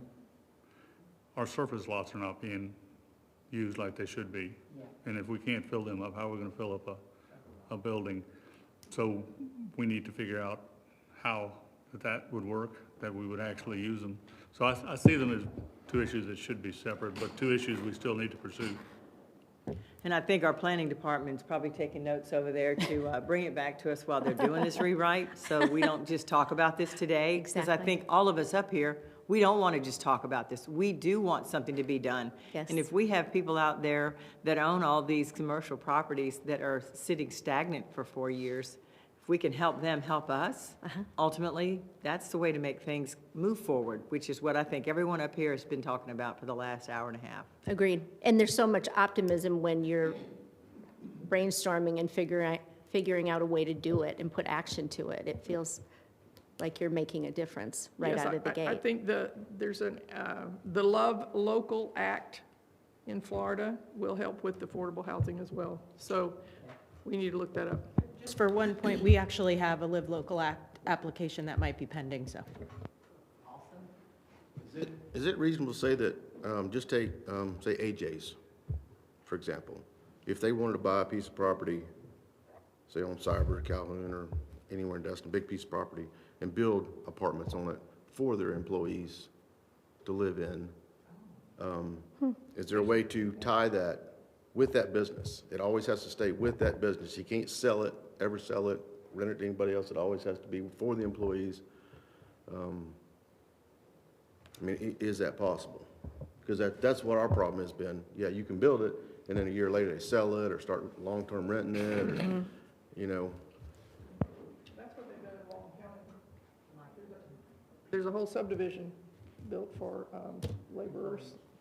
The way to do it Employees. is through the Land Development Code. Yes, yes, and you can do that through the Land Development Code, but the problem I see with it is that here we don't have large enough businesses to build a whole community for workers, so it would have to be a cooperative kind of thing. And I don't know if you could get them to tie to all those businesses, especially if it's a restaurant, because you never know if a restaurant's gonna be there 10 years or 20 years from now. Yeah, I agree. A, keep them separate, because we had a parking facility come before us, and they decided not to build it, which tells me it wasn't feasible. So if a private entity, McGuire's or whatever, thinks it's not feasible, then we probably shouldn't be spending our money, because you're right, we can't fill our surface lots, so how are we going to fill these parking garages? On the affordability, yeah, that Sandestin has their apartments that they bring all their visiting workers and put them in there, and, you know, it's not too far down the road, but we don't have a business that's big enough to go build what basically Sandestin has built out there. And I think there'll be some solutions. Eventually, people will keep building apartments because they are so, you know, right now, revenue producing, but at some point, they won't be, and then they will become affordable housing, you know, or That's more true. affordable housing. I never even thought about Yeah. that. Yeah, eventually they will, won't they? We'll have a surplus. Okay, I've got 10:30, so whenever you guys Do you want need to take about a take 5-minute break? let's Just do a it. bio Yeah, break? Yeah. Let's yeah, do yeah. that. Let's It's take a 5 minutes. 5-minute break. Can I go to the next slide? Oh, yeah, there you go. No? Back? Okay, there. So when we come back, because I only have like 2 changes, maybe 2.5 changes to this, because the last time we changed this, we moved green and sustainable environment I saw that one. way down, okay? And Okay. We wanna we move it up. moved the staff up because they were council's critical priorities, and we moved up offer livable wages All right, and Jim, benefits. we're going to hold that. We'll do that in 5 minutes. Everybody take a 5-minute bio break. Be prepared to Thank you. discuss that in 10 minutes or less. Yeah. Okay, we don't want 5 minutes now, Jim. Okay.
All right, if I can have your attention, we're going to begin back again. Ladies and gentlemen, if you could please respect that we need to start back up. People in the back. You need to hit the table. Larry!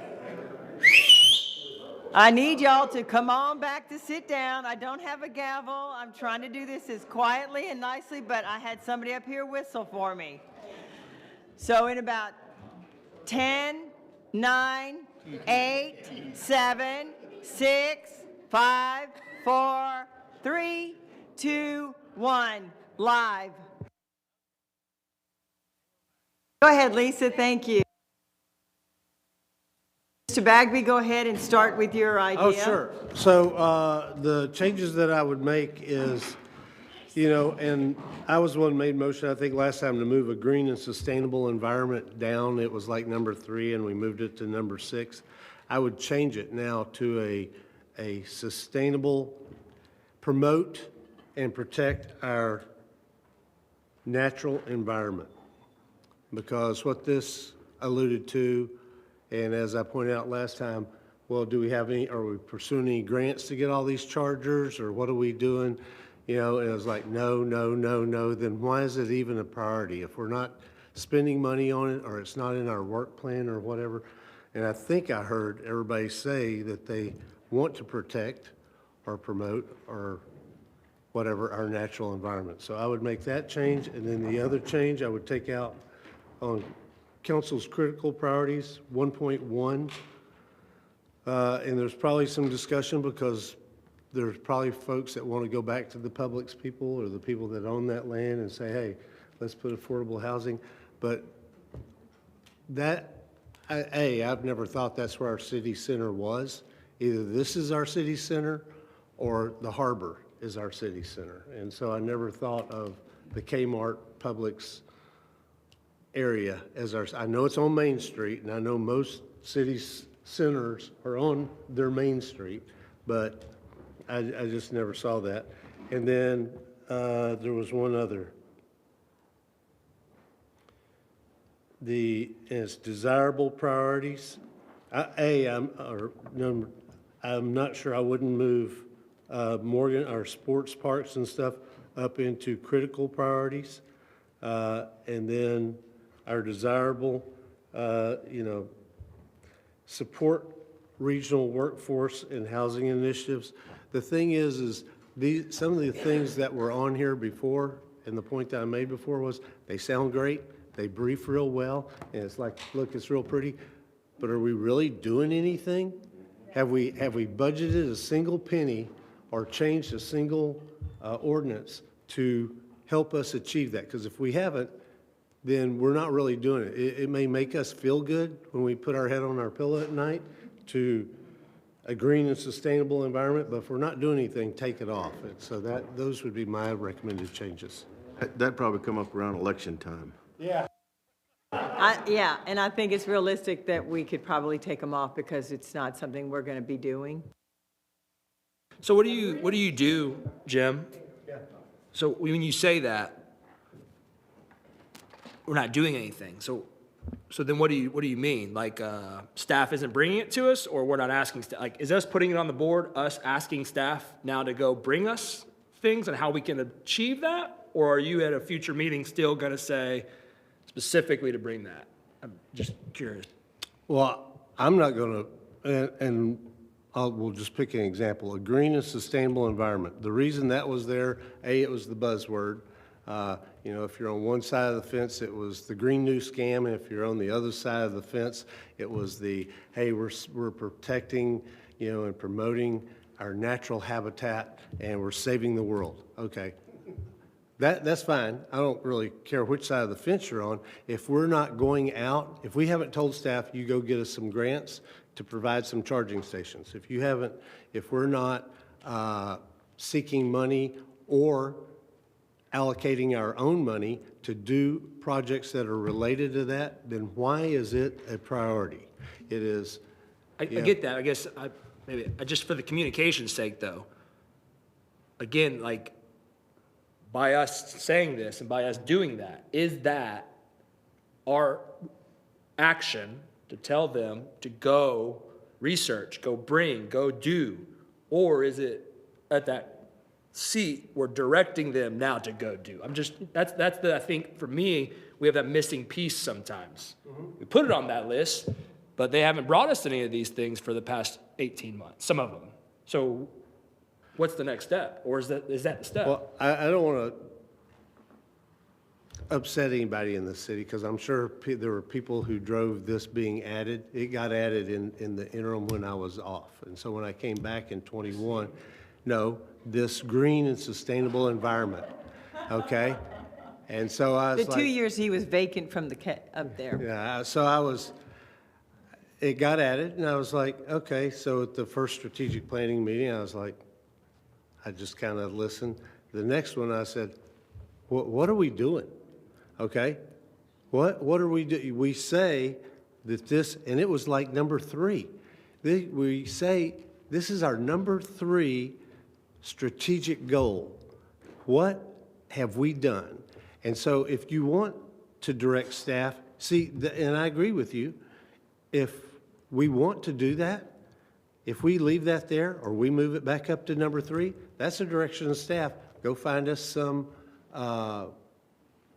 grants or go find us some funds to do green projects and a sustainable environment.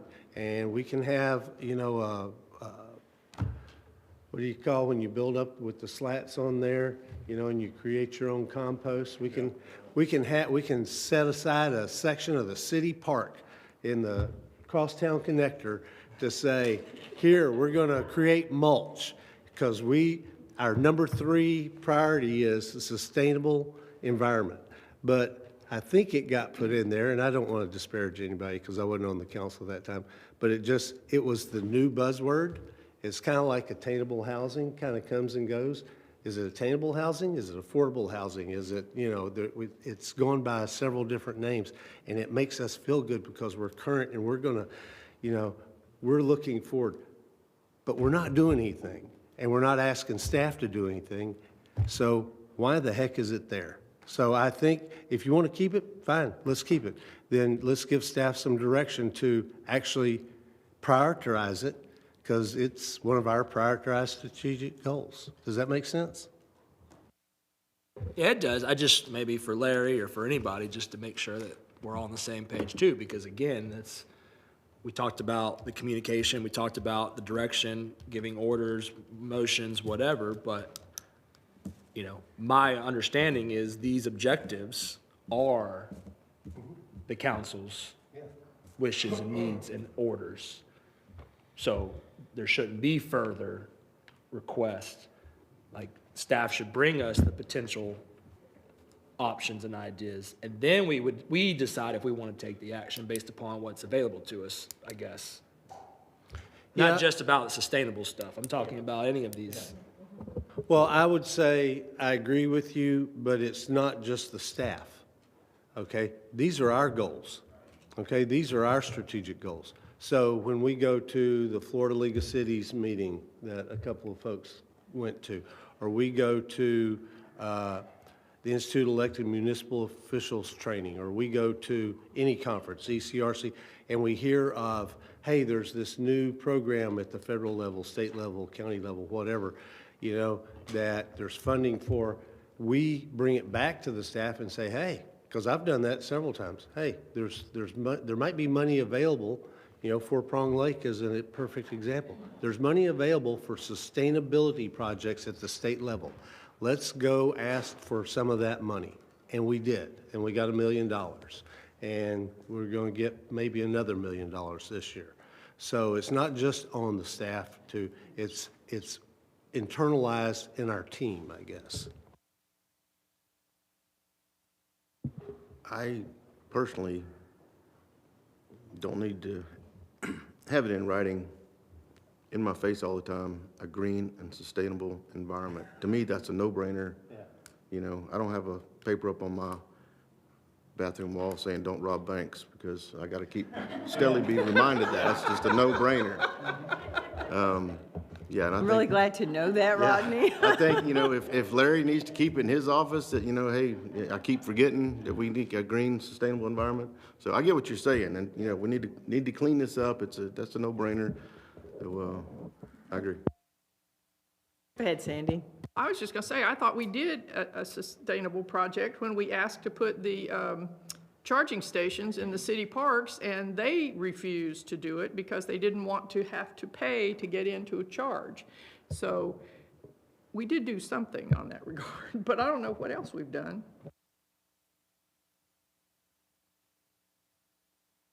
Did you want to add something, Dewey? Go ahead. The very definition of what this phrase means is pretty cloudy. It's kind of, like Rodney said, this is one we should all understand that should be a goal without having to have it on the list. But another technical question, is this a workshop or is this a scheduled meeting that we can vote and make motions in? It's equivalent to a workshop. We have to Okay. make motions at our next council meeting. So we can do consensus basically, or however you arrive at that, but we can't make motions and vote. Correct, sir. Thanks. I thought that's the case. Want to make sure.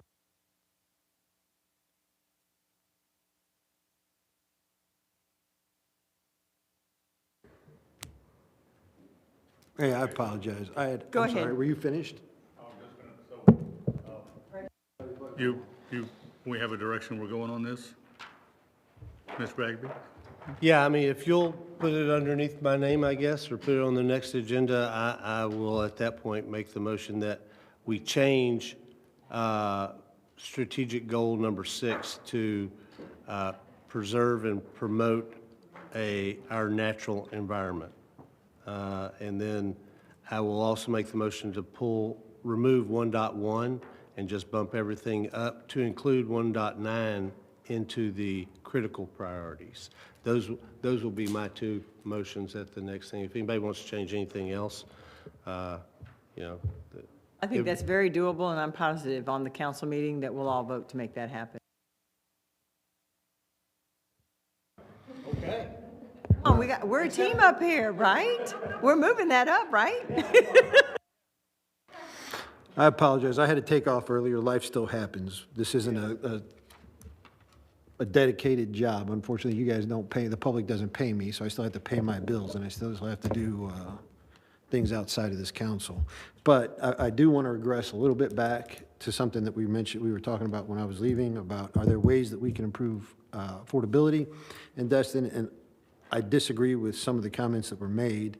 I believe that if we used our public more effectively to use their voice against some of these home rule restrictions that are happening in Florida that prevent us from being able to monitor and fine and maintain some of these short-term rentals that are elevating these costs inside Destin, that we could absolutely get a better control over this affordability, because all the studies that I've read, some of these short-term rental owners, the Airbnbs, the VRBOs, they're the ones that are erroneously elevating the housing market in this district and many other districts within the state.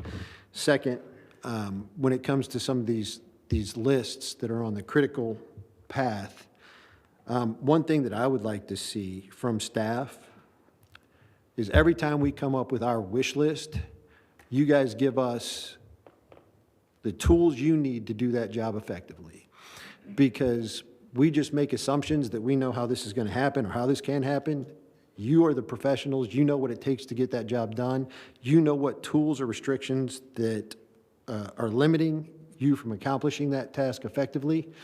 So I would like to see something come back and say, okay, you want this? Well, these are the things that have to happen to make that happen effectively or efficiently.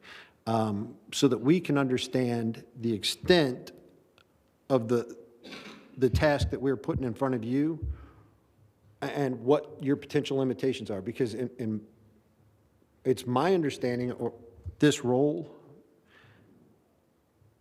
we are not the professionals you are.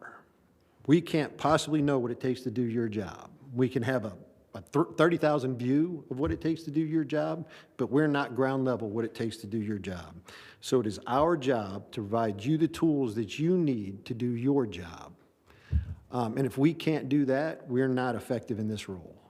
So I would respectfully request that at some point when we do some of these crazy things that we throw up there, that you come back and say, okay, we can accomplish it, but you have to at least do this, this, and this for us so that we can accomplish our job effectively. Thanks, Tori. All right, Lisa.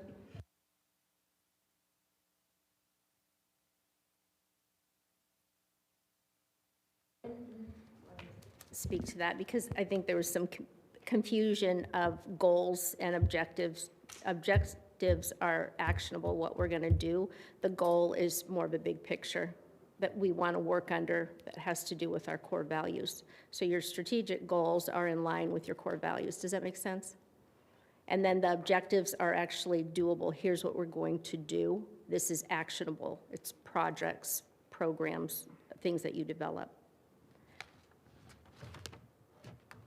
So, and I apologize, I wasn't at the meeting the other night, but just to my understanding, Larry, or anybody else that's up here, this table chart that we have about funds available to program fiscal year 27 and beyond of $17.5 million.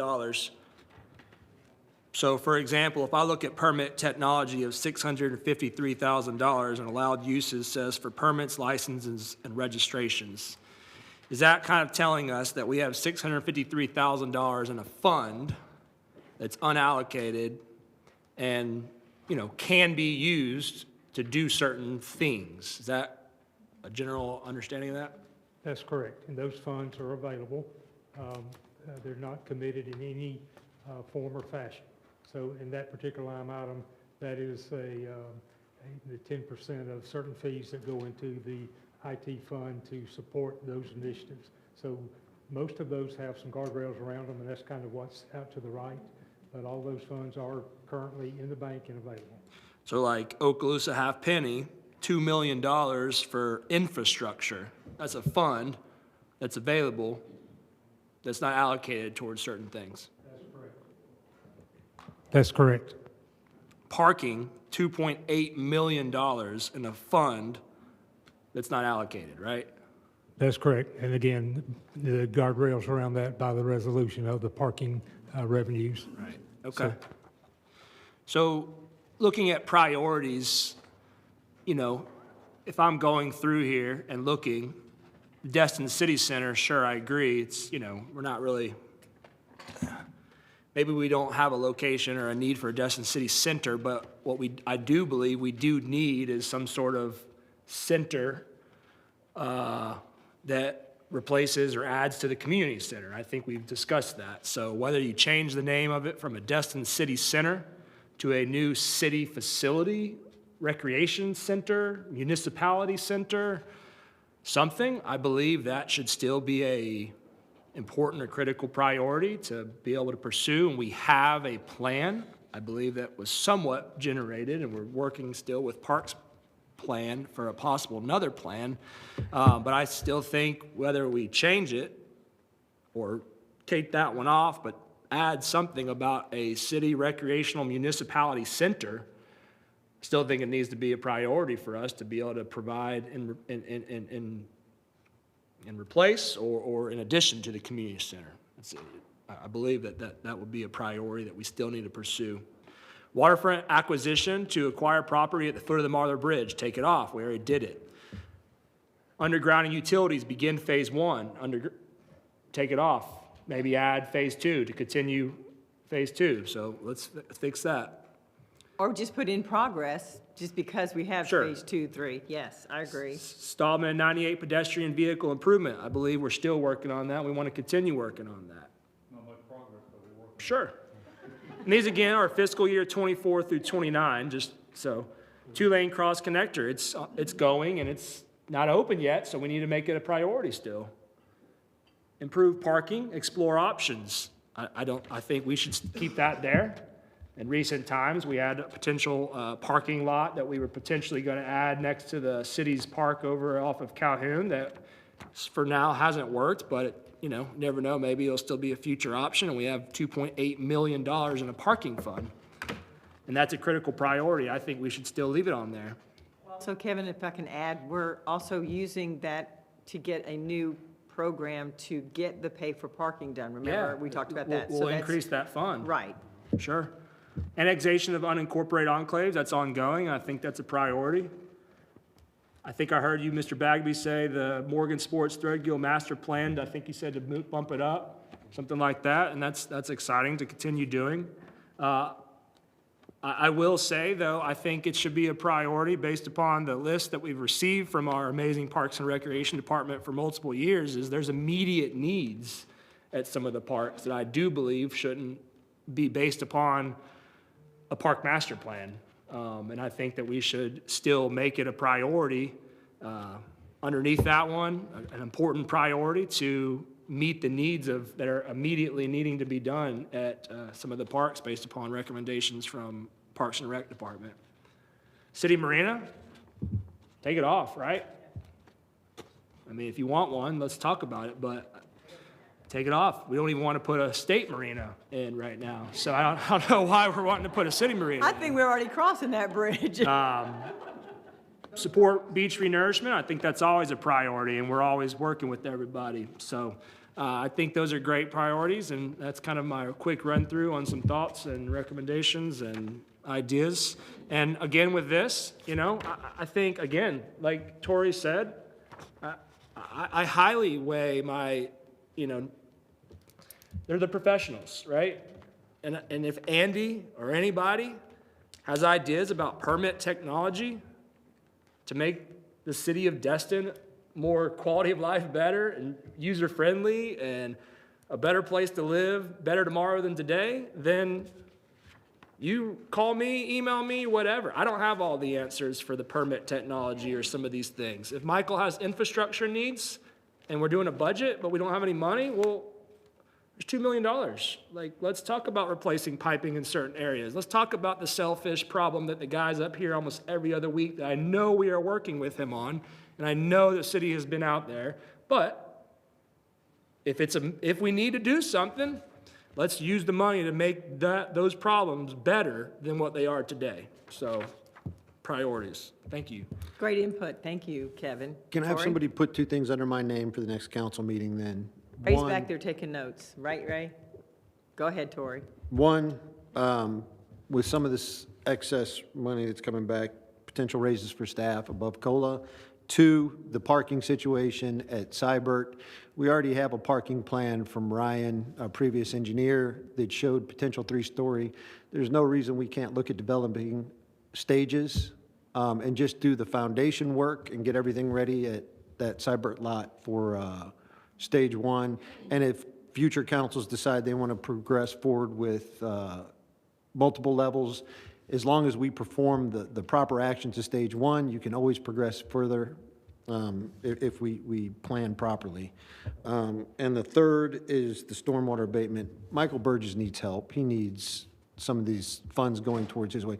He's got a huge burden upon him trying to handle some of these stormwater abatement, especially on Snapper Drive, that we hear frequently. But third would be us to get resources to him so that he can do his job more effectively. Those three things on mine for the next council meeting. I truly appreciate it. Thanks, Tori. Rodney, you want to go next? Yeah, one thing I think will help is when Mel Ponder was our mayor. I believe that's the reason that whole thing was set up back there. It's got a beautiful picture and a palm tree. But that was supposed to be our projects and what was completed projects. So us as council and staff, as we come in, we can see our projects and where it's at. And that's been there for several years, and apparently we're not doing that. So I think it'd be awful helpful if we did. You want to put that under your name to make a motion at the next meeting? Do you want Ray to make that? Well, I mean, Mel brought it up, and we all said, yeah, it'd be a great idea. So, I mean, it's me saying it and getting a motion, and if that'll help, yeah. Put it on the It would record. help me if, quick glance, your projects, where they at in completion, then we can know. And if there's something there that's kind of stalling, stale, we can say, well, what happened to this? It's just not, we don't have the money, what it is. So I'd like to see that come back. Ray, if you'll put that under Rodney's name, thumbs up, he's done that. Thank you, Rodney. Thank you. Somebody else have anything else? Sandy, go ahead. I wanted to add on to what Kevin was saying about the community center. I recently had the opportunity to go into the sheriff's office there, and I can tell you that they are sitting on top of each other, literally. And one of the things that we work on in this city is safety for our citizens, and if your safety people don't have the proper avenue, I guess, for doing that, then we need to look at that. They haven't asked lately. They have asked in the past, but they haven't asked lately. And if we're going to expand the community center, I would like to see a section of that be revamped for our sheriff's department. So just wanted to add that little piece. Why can't we build, add on to our community center, and if even it goes out into the parking lot, use all that land, and then that parking lot that's just to the west of it kind of drops down a little bit, put a parking garage there, 3 or 4, and then have a covered portage or something going from there to the community center, so you don't have to walk out in the rain like you do now. If we add one level, that would take up the same amount of parking as behind the sheriff's office there. So that would be equal. Put them a place up top or whatever. Yeah, or down below and everybody else up top, And we can, and that should be part of our plan. We could put the parking below in addition to the recreational opportunities there. On the objectives, we have already accomplished a whole lot of these. The acquisition, can we leave it on there and we want to do more, of course, but we've already done a heck of a lot. Underground utilities, that is on its way to being complete, at least the first part of it. The access concept under the Marble Bridge, we have them. And we have, at least tentatively received support from DOT that we'll be able to do them in a manner as long as it doesn't affect what they need to do with the bridge. Crosstown Connector, as we all know, that's about 85% going to be done. So that's, a bunch of these probably should be taken off because they're almost done or in the way of being done, and so we'll have to come up with some of the new ones. Now, the question I have is on the $17.5 million that we have over here that we can have for available to spend. Where is that money now? Is it sitting in what we used to call reserves? Is it in the individual department accounts? Larry, do you want Crystal to come up? Yeah, I'll let Ms. Crystal answer that. All I know is it's in the bank somewhere. Well, that. Crystal, if you want to I'm come glad up we and have put it them, on but the that's not record. really where I'm going with the question. It's earning 4%. Well, that's why I asked It's invested with for a Raymond We'll let James. Crystal talk. Go ahead, Okay, yeah. Crystal. It's invested with Raymond James. All right, but is it designated as reserves or is it designated to these individual departments to be spent? So each of these funds has either a council resolution or a state statute that restricts it to these funds for these purposes. But the cash is with Raymond James. Are they considered reserves? Are they? No, sir. We have an amount of money that is our backup for bad times. Yes, hurricanes? sir. We're sticking with our policy, which is 1 year of debt service plus an equivalent of 6 months of operating, and it's based on the most recent budget that's been And adopted. that is And exclusive that's our of the reserve, which is 17.5 separate, million. and that's not And included. how much do we have in that fund? We have 17 million in the reserves currently. So but together they're 34 million? Is that what you're telling me? No, there's more than that, but some of the other funds have other restrictions, and they're just not available for capital projects. So the funding source that's listing what it is, it must be spent in that funding source allocation, correct? Correct. Some of Unless these, the some council of these, changes that. correct, well, some of them council can change, some of them some of we them can. council cannot change. Which ones? I said some of these council can Yes, change, the yes, ones that- that council put up by resolution or motion, but some of these sources, the restrictions are put on by either grantors or by the And state. I understand that part. Can you tell me which percentage of this 17.5 million is in that category and which are restricted by council resolutions? We'd have to go fund by fund. But starting at the bottom, the impact fees are all restricted by state statute. The franchise fees were restricted by a city ordinance, which council can change. Gas tax too is by state statute. The Okaloosa half penny, there's an agreement with the county, when we passed that tax in Okaloosa County. The CRA funds, that's a state statute. Permit technology, that was a council motion. The parking fund was a council resolution. TDC has their own state restrictions upon it. So the top two are more unrestricted. Okay, and let me tell you where I'm going with this. 17 million that we have in what we call reserves in the event of a major hurricane is not enough. I've been through them, Opal and some of the others.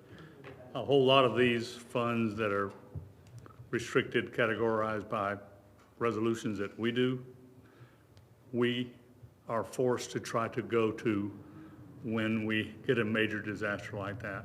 So to go forward with the concept that this entire 17 million is available for us to spend without having an impact on the financial ability of the city of Destin to recover and get through a hurricane like hit Mexico Beach or one that hit us is not a smart way for us to think. We can't spend all, or should not spend all 17 million of this like it is surplus money, because what we have in reserves is not enough. The reason we got through an event like Opal was it took years to get the FEMA money, literally years. We got through that without having to go borrow large amounts of money or to cut staff or to do all the things that happen to you when you spend more money than you have.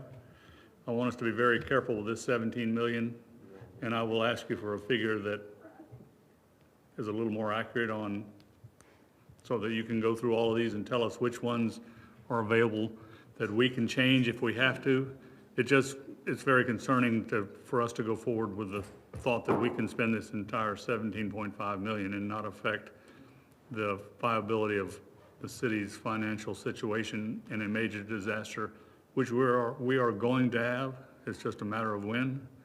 So we need to be very conservative about blowing this 17.5 million. I'd love to just, all right, let's spend it all, but it'd be a very unwise thing to do. And council is also welcome to change the reserve resolution if you think it's inadequate.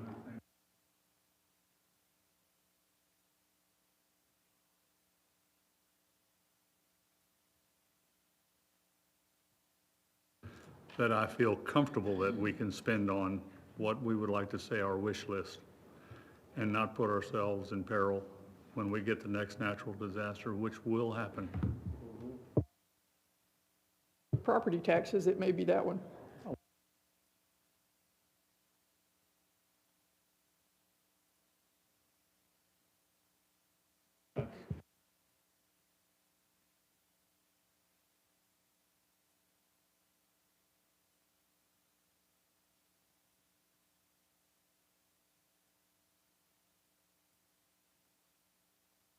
You press your button. Ray can't back there. Yep. So like I say, a bunch of the objectives we can take off. We've already done them or they're almost done. And that will give room for some more, which will be the subject, hopefully, of the council meetings sometime in the future. It sounds like we're loading up the next one, that we may be there till midnight. So let's spread it out a little bit. Yeah, I would say we probably need to do a special meeting just to do everything we've talked about in the last hour. But, and I agree with you.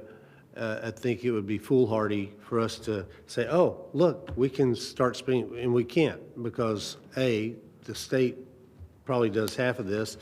And when we start talking about this, I'm gonna, make the recommendation that we take that money in the construction loan, which is money saved that we borrowed, that we go ahead and repay that part of the loan so that we can keep our debt, because we are maxed out on our debt right now.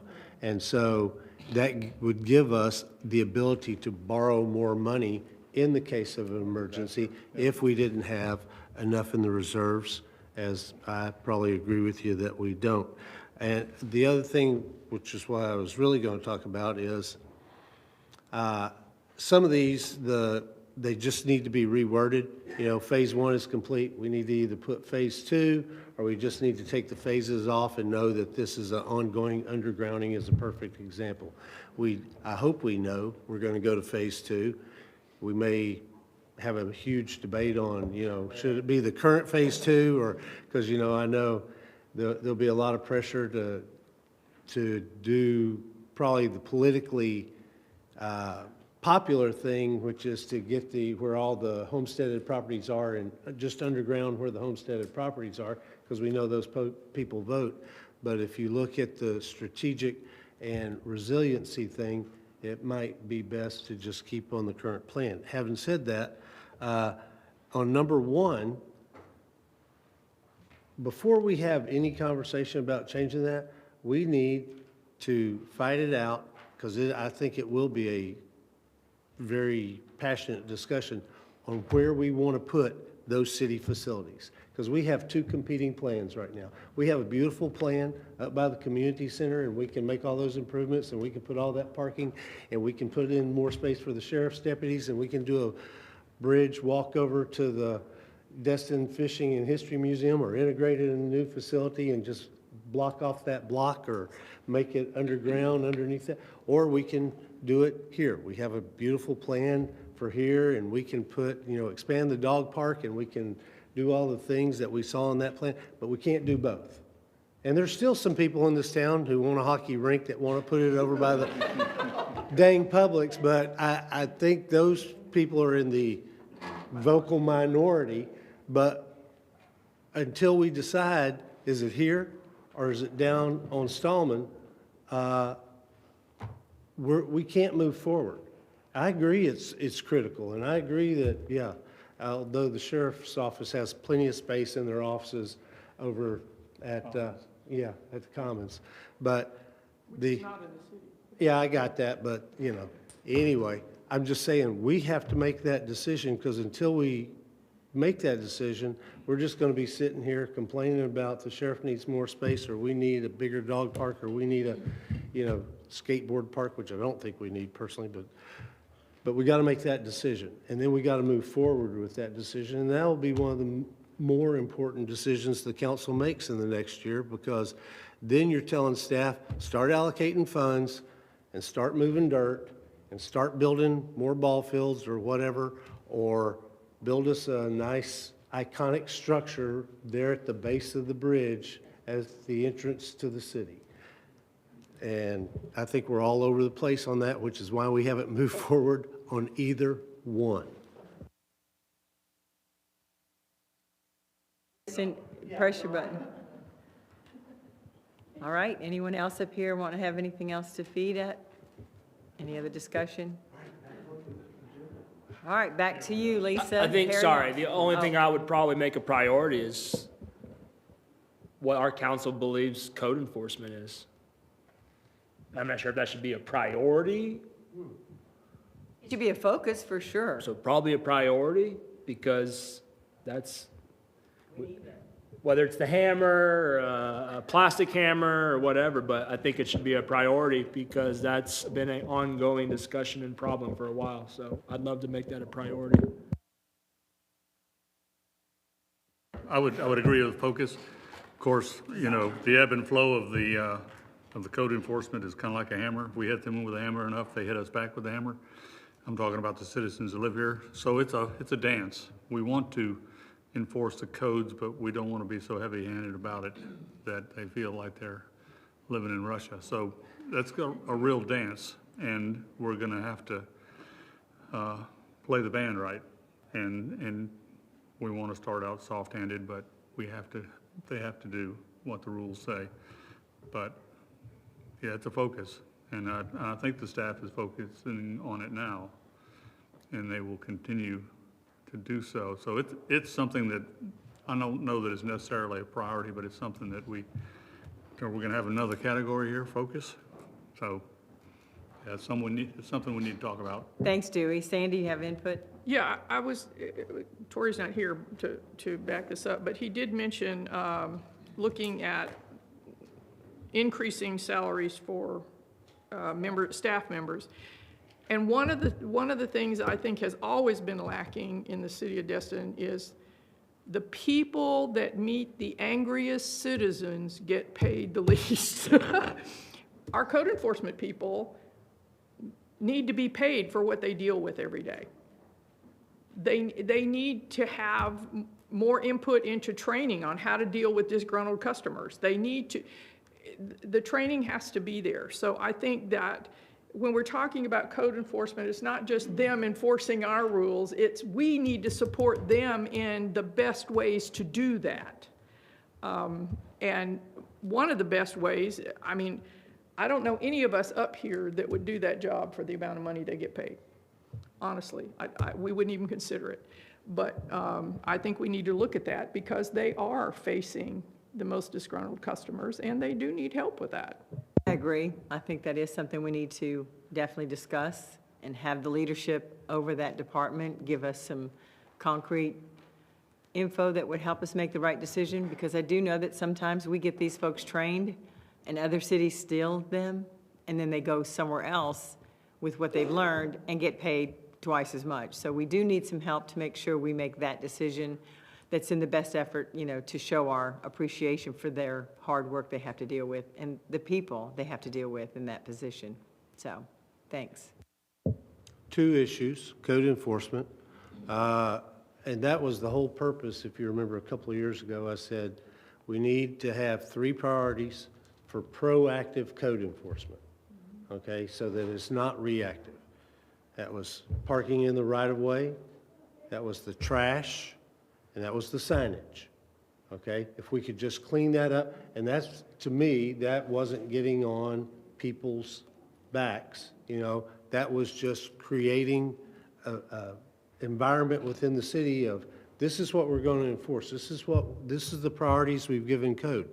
So if we want to adjust those priorities or change those priorities, because they can't do everything. I mean, you could start in my neighborhood on the far eastern end of this city and say, okay, we want you to enforce all the codes. They would never get out of my neighborhood, okay? You would never see it in another code truck because they would spend 24/7 in Destiny, Destiny East, and Destiny by the Sea just enforcing or writing citations for the codes that people are in violation of.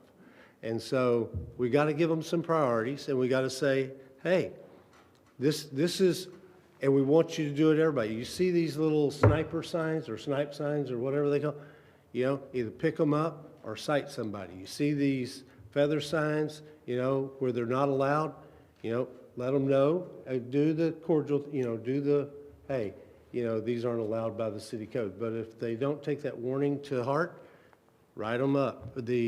But the code is on, 90% of the, 99% of the code enforcement is on the permanent citizens and businesses in this city. So we have to give them priorities. If we want to change the priorities and tell them to be proactive about something else, and then respond to the complaints where we have the van without the engine with the hood up for 3 days or 3 months or 3 years. And so I would say that is kind of how we deal with the code. On the staff, I think the staff knows, every year when we get to the raises, I like the raise, the COLA. I help sponsor that. Here's our process. Take last 12 months COLA, boom, that's what you're going to get. And I always watch and we want to give them an additional up to 4% or whatever. As long as we don't give everybody up to 4% for performance bonuses, I'm okay. I much prefer what we did with the city manager, but we can't do that with the staff. I would support if we want to do another salary survey. We did one 3 years ago, and we raised the salaries 2 years ago. We made them competitive with everybody. And I'm not opposed to particularly the code folks looking at that to see if it's in line, because I know we have lost some. But to just say, let's give everybody, because part of their net income went down when we went to FRS and Social Security. Yes, they're giving up part of their current income for future income. And I think we discussed that. Yeah, they chose that. And I supported them with their ability, and I tried to make sure everybody knew, okay, this is what you, and I know the staff tried, Jamie and everybody, Larry, tried to make sure the staff knew, when you choose this, you're going to, here's what you're going to give up. You're going to give up X amount of dollars per paycheck, but you're going to get $2,000, $2,400, whatever it's going to, whatever your Social Security is going to be in when you turn 65, or 67 now, I guess is the retirement age. But I would support a salary survey just to see, are we still competitive? And maybe we need to adjust some, but just to come in and say, well, we're going to get everybody didn't choose FRS and Social Security, so not everybody's check got reduced. B, I don't like these blanket approaches on compensation, because it's compensation. They're getting money put in FRS and they're getting money put in Social Security. So that would Great just be idea. me. Good, Yeah. good. Anybody else? I would just point out, is we face the $2 million probably deficit that Yeah. property tax reductions are going to hit us. As we remember our pie charts from budget, employees are our biggest expense. And we need to make sure that they are incentivized, and I hope that we did that with our changed FRS. And a survey's fine, but we got to remember, that's our biggest expense. And so we have to try to keep that in line along with everything else, that good old phrase, don't spend more than you take in.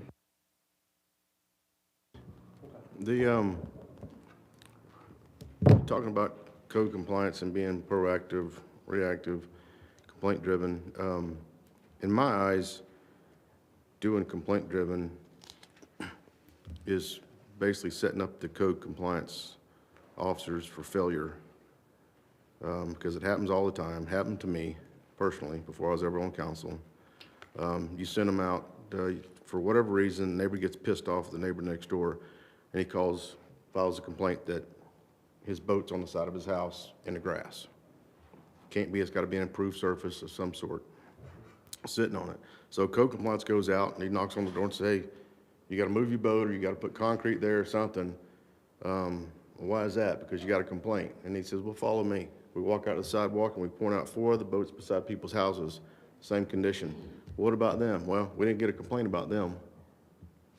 I mean, I wouldn't want to go knock up on and deal with that. And then they got to put a case together for that and go to the magistrate. I mean, that'd be my first thing. And I did it with code compliance before I got on council. They sent me a violation for a lot I had on Mars that had a bucket sitting on next to a tree, had a piece of plywood that was on the ground, had some other 4 or 5 pieces of trim that was on the ground in the back. So they had to go around the neighbors, street over, climb the fence, take pictures of it. They had it out for me. And they had a complaint. They took me to magistrate for that.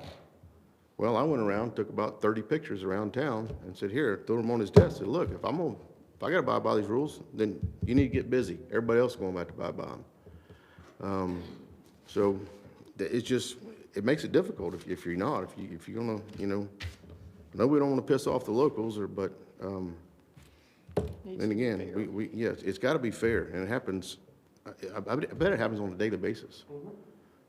It's what about it? Because I went to who was it? Tim Adams, right there next to Jimmy's old house on Benning at the curb.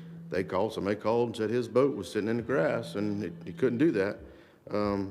So I went over and helped him. Went to the cement plant over there where all that crushed asphalt was at. Got a tractor. Went over, made him a nice pad. Put his boat on it in the past, but he did the same thing. He walked down and said, what about that one? What about that one and that one? Well, I guess they ain't pissed their neighbor off, so, it's up to you. So it's, we got to help them. We got to help code to do their job. Right. I'm And with you. uniformity, we have to make sure we stick with, what's good for one is good for all. And we have the environmental, committee that I was part of years ago that put in place these things, and a lot of residents don't realize that you can have that boat on the side of your house, but it needs to be on a pad. I mean, because all the way down Main Street, there's probably 10 houses that have their boats on the side of their house, but they're in grass. Well, they're not in their front yard, so all the neighbors are like, well, it's not an obscene front yard, it's over on the side of their house. So it's a very tedious way to get everybody in conformity. So as Kevin said, have a priority list. And then what? Have it written so they can refer to something and know everybody has to, the rules apply to everyone? Or is that a Larry thing and Well, this he is an gets item all that's that? coming to a very soon city council meeting. Oh, okay. On code. Okay. So I So you believe, guys will I decide believe we'll that. be having a very heartfelt discussion at that meeting, it sounds like. So it's going to be a good one. I think it's already on that list. Oh, good, good, I good. think. Okay. So you can check that one off? Does- But now we know it's out there. So did everybody get in their 3 to 5 priorities? Oh, Feel like yeah, I'm they- positive we all I was gonna got that say, and then some. Thank you, I've Lisa. got 5 pages.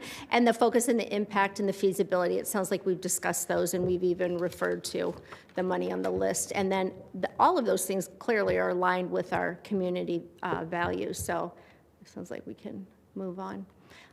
Work planning framework, and we've already talked about a lot of this, but I just want to go through it real quick for each priority. What do we want the desired outcome to be? And I don't know that we've said that specifically. We have in roundabout ways. What key actions need to happen? Who's going to be the responsible parties? And then a general timeline. So I'm digging a little bit further. To say, a lot of these, we've all given our input, but do you see where maybe, we'll start with you, Kevin, do you want to like maybe fine tune any of the feedback for Lisa for her notes? Yeah, I mean, I think it falls with a couple of things. I think, like Jim said, it's some of our responsibility to go legislate, to go do things at Florida League of Cities and go talk to county commissioners and different representatives. And sure, that's an option, and we can do that. I don't think all of us will or want to, maybe not. Me personally, I'm not going to go shake hands or rub elbows with legislatures and do all that. That's just not my style. I personally, as a volunteered, unpaid city councilman, will rely on Larry and every staff member in the city of Destin to do the work. I don't want to create the work plan for the city staff members. And that's what I want clarity on. Right, so Because that's a just lot of me, times right? it comes up and we assume, and I think Jim spoke to this, we assume that the employees know to take off and run with it, or they don't, and we expected them to. So just giving clarity of what the priorities are, what's the next Sure, step? my desired outcome for me is when we settle now, later, at a future meeting on priorities, I'd like to see the realistic approach to, I mean, that's, the actions, the desired outcome. Okay, Mr. Schmidt and fellow council members, here's what y'all talked about for the next 4 to 5 years. Realistically now. A, here's what we would need to do this year or next year. A study, which, government loves studies, so I'm sure they're all gonna start with a study on a lot of things, but, but here is, okay, y'all wanna potentially do that? Well, here's what you need to do, step A, B, and C. For every single potential priority or objective, I'd like to see what do you need to do then? You want to do a city marina? This is old, city marina? Y'all want to do a city marina? Okay, well then here's what we need y'all to do at a future meeting. We need you to tell us to go put X amount of money in this bucket at the next budget cycle so we can go potentially do that, right? Exactly. So for me, that's what I'd like to see. Okay.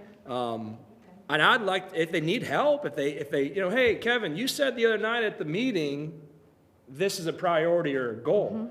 What did you mean? What do you want? communicating. What can we do with you?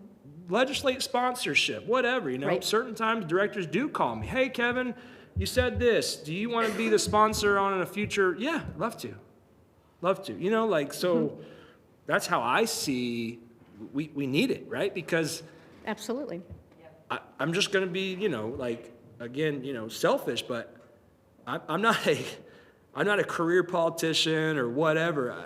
We don't get paid.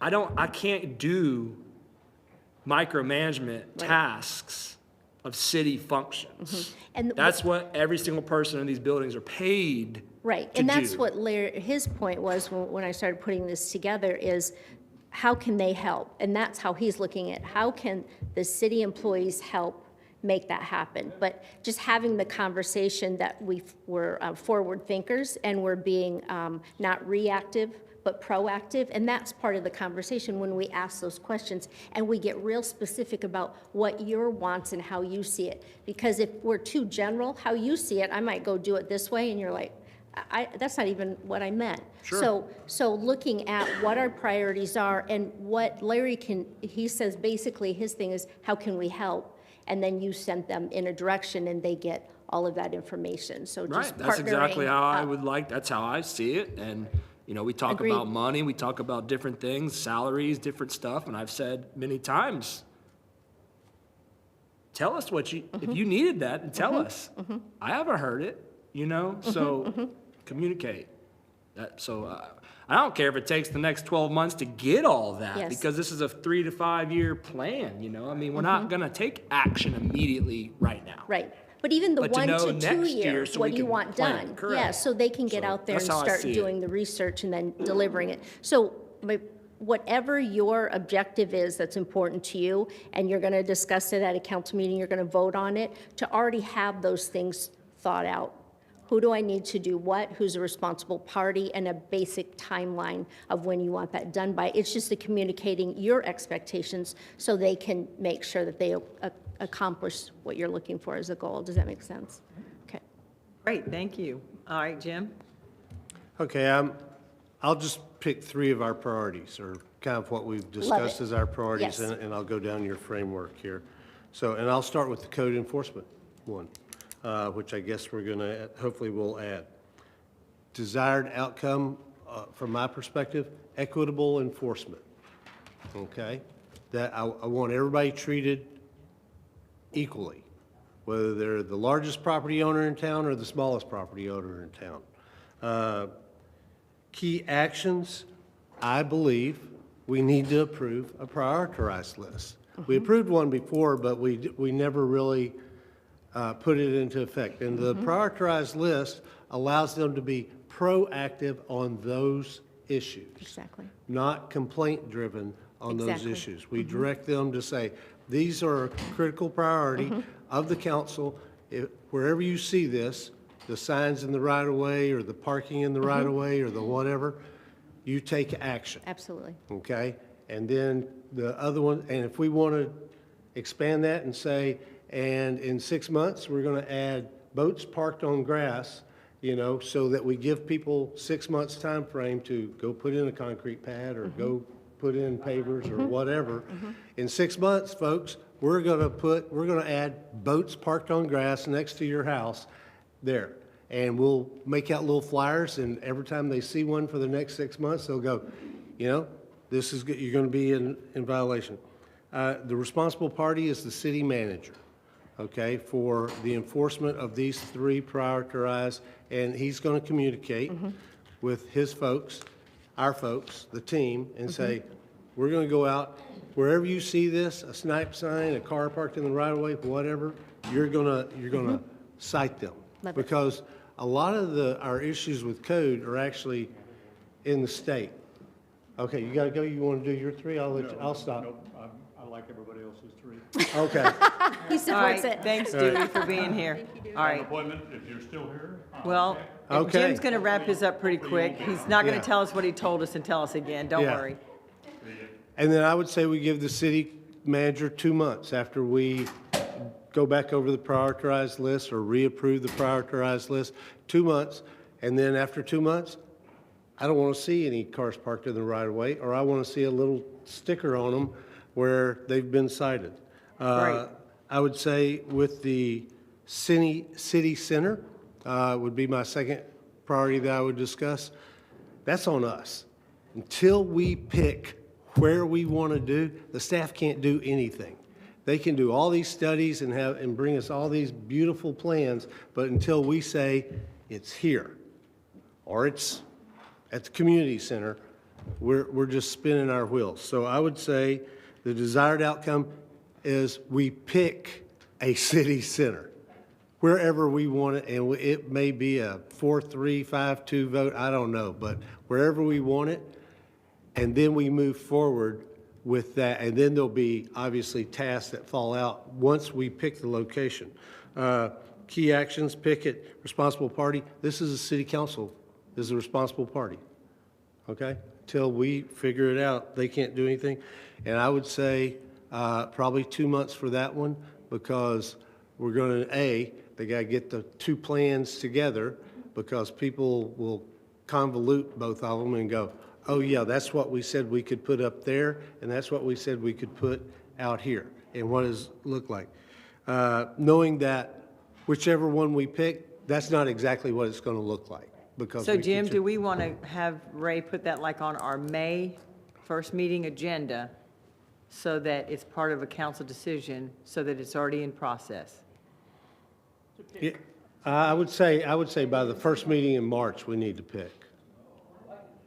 Yeah. First meeting in March, you Yeah. got that, Ray? First Okay. meeting in March, we'll have the plans for both buildings. Yeah, Okay? we've seen the surveys and we've seen both We've plans. seen both and they're plans, both you're right. beautiful, That first week in and- March is a good time for all of us to be together to make that vote. Yeah. Okay? Yeah, because again, that's on us. And I try to pick priorities that we can impact. So we have to decide what the priorities are on code enforcement. We have to decide the location of, the staff can't do that. And, yeah, and the time frame. And then the other one was probably, I would say, either improve the parking or the annexation of unincorporated areas. That, the mayor kind of took this on as he was going to be the champion for the annexation. But we've kind of, it's lost, and maybe it's lost because I don't know exactly where we are, but I know we sent out surveys, and I know the staff is going to bring us back the results of those surveys, and they're going to tell us whatever they're going to tell us. Might just pick one or the got other 'em. so we can I move got to 'em? Sandy. Okay, I didn't go by my All right. inbox today, it figures. Perfect. Okay, yeah. So I would say that those would probably be, I didn't write down my third one, so I'll just turn it over to Sandy. Thanks, Jim. All right, Sandy. Well, as far as my desired outcome, it goes back to our vision where it says people want to live, work, and play here. I want them to enjoy living, working, and playing, not just function as whatever needs to be done. So that's my outcome. I want them to enjoy it. And I think we can do that. We've done enough surveys in the last 2 years. We need to go look at what the people have told us, and those need to be our priorities.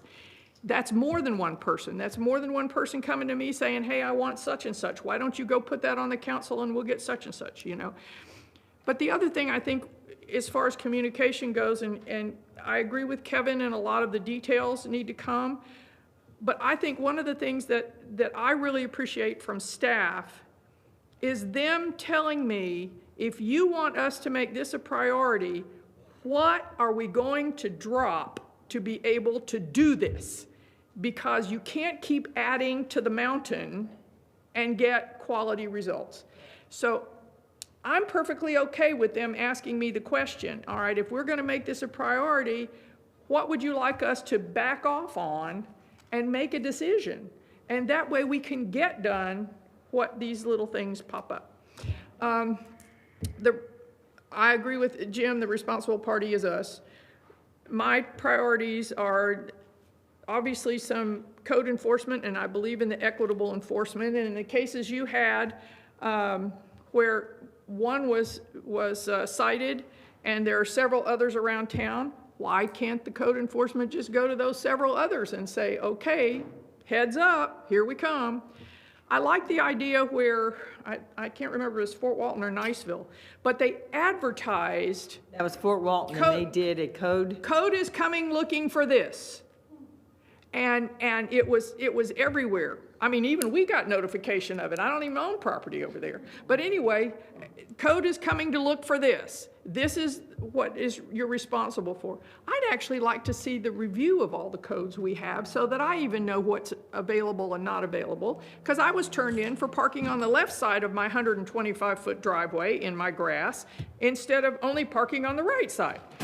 I didn't know that was a code. Okay.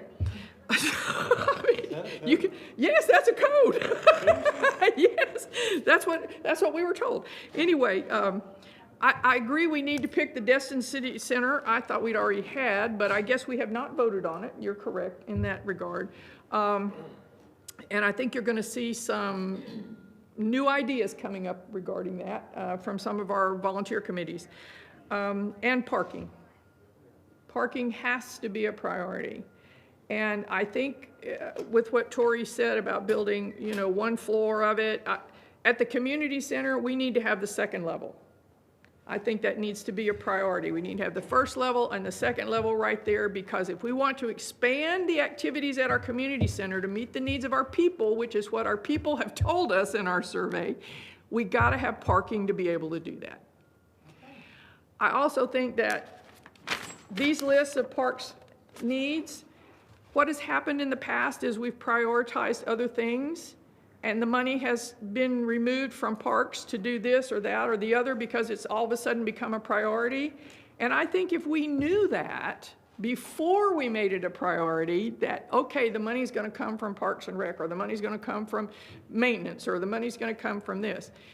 But we're behind the 8 ball when it comes to repair and maintenance. We haven't done that in so long. If we don't make repair and maintenance a priority, we're going to be losing everything, because I don't think we can keep up with, we didn't do it for so many years, now we're playing catch up. So it's become CIPs instead of repair and maintenance. But anyway, those are my 3. Thank you. Thank you, Sandy. All right, Rodney, you want to give us your 3? We'll keep this moving. Well said, guys. I really appreciate that. I was about to do the same thing if you hadn't come back from your call. I really do. I feel like you have gotten exactly, I want to commend Kevin because he said it right. We need to do everything, and you've got the list. Thank you, Jim, for your input. Sandy, I agree. What Lisa has given us, the monies that we need to spend on things she needs for repair, we need to respect parks because they are a huge part of why we are a successful city. They make people want to come here. So I would love to support parks in the things they need done and fixed and repaired sooner rather than later. And that's all I have. Just before we finish up, do you want that on an agenda of a future? I want it to be part of our agenda for the future monies that are set aside that are supposed to be for parks, that they don't get pulled from the parks funding. Okay. Because there are so many storage units, for their equipment that they need that's been put off, and playgrounds at Bucktaston. The list is right on target. It's not asking a lot. It's asking for what we should have done a year ago. All along, okay. Just No, comment. you already had your turn. No, I know. Sorry. No, I'm not adding a priority. It's Lisa's turn. I just want to plant a seed for our future discussion, because there's been a lot of talk about, moving the mountain and, adding. What are our priorities for adding? And when we add, we need to take something away. We also need to have a priority for deducting. Because when we take that $2 million hit, and we're going to take a hit, okay? We need to know where that hit's going to come from. Because we can say, well, the first year, we'll take it out of the reserves, because we won't really have the property tax decrease impact hit that first year. It's when they pay or don't pay those property taxes the following year that all of a sudden we're scrambling. And to Mr. Destin's point, the biggest part of our budget is our staff, is our staffing costs. Do we want to do that? No, because we still have to provide services, but do we? Where are we going to, so you need to also think when we take that $2 million hit, and I think it'll be more, only because if we can't work this thing out with the county on the parcel in Noriega, they will do what bodies do. They will seek to punish us for speaking our voice. And punishing us will say, you know, we could have shared $1.5 million of that TDC money with you, but we just don't think we can afford to do that right now. You know, maybe next year. And then all of a sudden, we're down $3.5 million. And that's a huge hit for a city this size. So I echo Mr. Destin. We need to be judicious with our money and how we spend it going forward. Thank you, Jim. All right, Lisa, I think we are at a point ready for you to move to the next section. So this is just for information purposes only from this time forward, when we work on the commitments and what we want our objectives to be, to review the areas of alignment. So where does it sit on, do we want to work on it next year? Do we want it 2 years from now? We haven't really talked about that, but from your response, these are things we want to work on immediately. Then confirm the follow-up process. What happens a lot of times is we'll put something out there and then no one follows up and everybody assumes that it's done. So make sure that if we're the one that brought it to everyone's attention, we're also doing the follow-up on it too. And then you all individually have leadership commitments, or you wouldn't be doing all this work for free. So remembering what our commitments are, and what I'll say to that is, I appreciate all that you guys have done, and when I asked the question of why do you do it, it was a combination of I want to give back to the city, and I love the city, and also I realized if I was going to complain about it, I had to do something about it. So a lot of you are giving your time like this because you're trying to make a difference. And I want to say, personally, myself and the rest of the employees I've talked to have a big appreciation for the knowledge and the gifts that you're bringing to the council. So we appreciate you. Thank you. Thank you very much. At this time, is there any other committees that need to come forward? Do we need to have any other feedback or public comment? Because we don't have anything on the schedule stating that. Well, not that I had on the schedule, but I do want to bring forward Carlos, because he was had done some research for the city, the planning, and we had brought up about residential or people being able to live in Destin, and then we were talking about the community center, and he had some feedback about that. And we had asked him to please come back and do this at our visioning session, so I wanted to make sure that was good. All right, go ahead. We're ready to hear it. Thank you, Lisa and council members. So in your previous discussion, you talked about your priorities, one of them being affordable housing. One of the things that in our practice we really focus on is what is that intersectionality of parks and recreation and some of these really challenging, complex issues that communities face, right? Sometimes there are opportunities, sometimes there's not. But as it relates to affordable housing, we have explored this with other communities. This can be controversial, but it is in many respects an opportunity to think outside the box and explore public-private partnerships.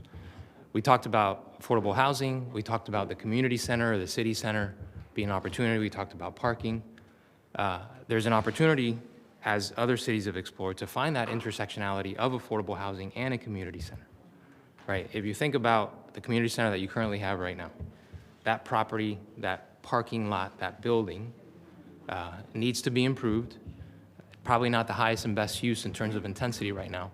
There could be an opportunity to redevelop that community center as a mixed-use development, develop that site as a mixed-use development with private dollars, public-private partnership, to create a community center there with housing, right? So you have a community center, new community center, on top or around that is affordable housing or mixed-use housing, right? That allows you to somewhat address the need for affordable housing while also addressing the need for a new community center and also activating, right? Because you have people living there that then use it as well, and parking associated with that.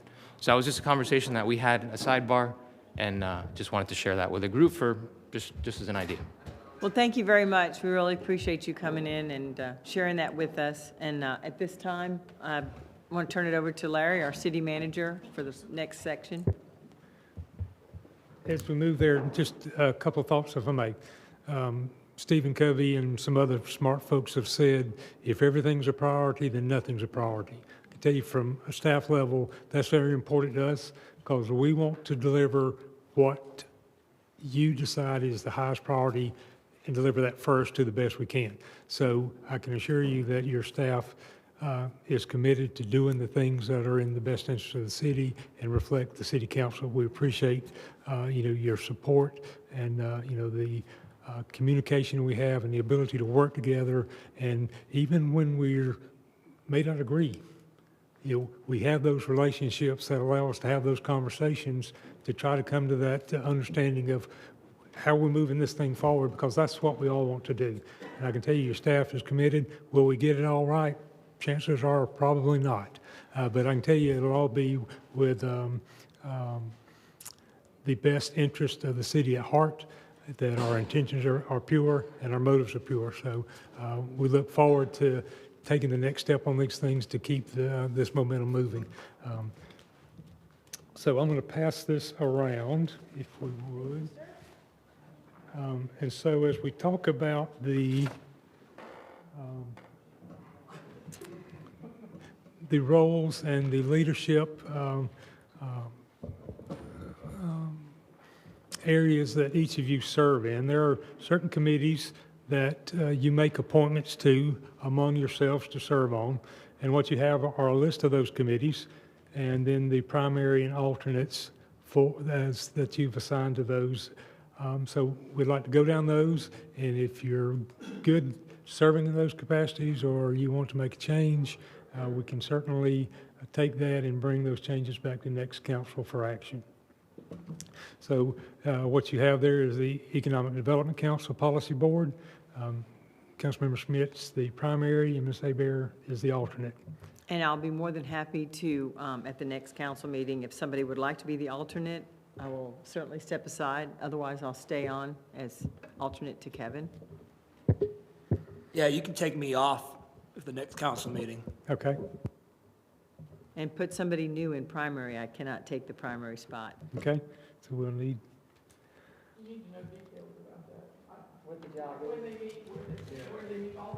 Press your button. got that right here. Push on the record. Say it again. I said, I think we need to know when and where they meet and what the responsibilities are at this particular point, because I think when a lot of us signed up, we didn't know. Yep. Same here. Yep. And we didn't know if it was gonna meet our working schedule, or we didn't know if it was gonna meet, a day that we absolutely could not meet, or if, those kinds of things. Okay.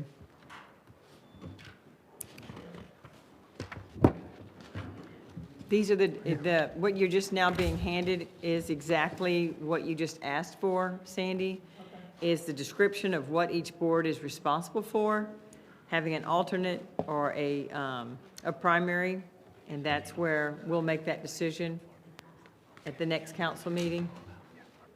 Okay? I hate to say it, but why are we doing this right now, not the next election cycle when we usually do it every 2 years? Why are we doing this? Why are we potentially wasting our time right now? Missing meetings. What are you talking about? Are any of our meetings being missed? These meetings? Yeah. Oh, potentially. I haven't been to a single one of these meetings, and That's- nobody's ever called me for nearly a year since I've been appointed to it. So, I mean, I'm just gonna go ahead and take myself off of it. Right. But do we? I think that's what it is they're saying that our attendance hasn't been at Who? these meetings. I don't know who. It was brought up at the last council meeting, and we had this agenda item for today, Oh. and it was decided that we About would have the these? conversation. Yes, sir. Oh, okay. Yeah. Well, that's why I just asked you to remove myself from the next meeting. Perfect. That gotcha. solves that problem.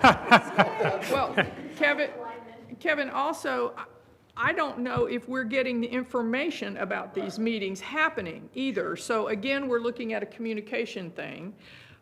This all started when I looked at the TPO and I asked Mayor Wagner, I said, don't we still have 2 positions on the TPO? And he said, yes, we have 2 votes, but we only have 1 person attending because the alternates don't usually attend unless the primary can't attend. And that was exactly the So problem. I said, ooh, we need to look at these again. Because if we have 2 votes on a very critical committee, the TPO, we both need to be there, whoever that may be.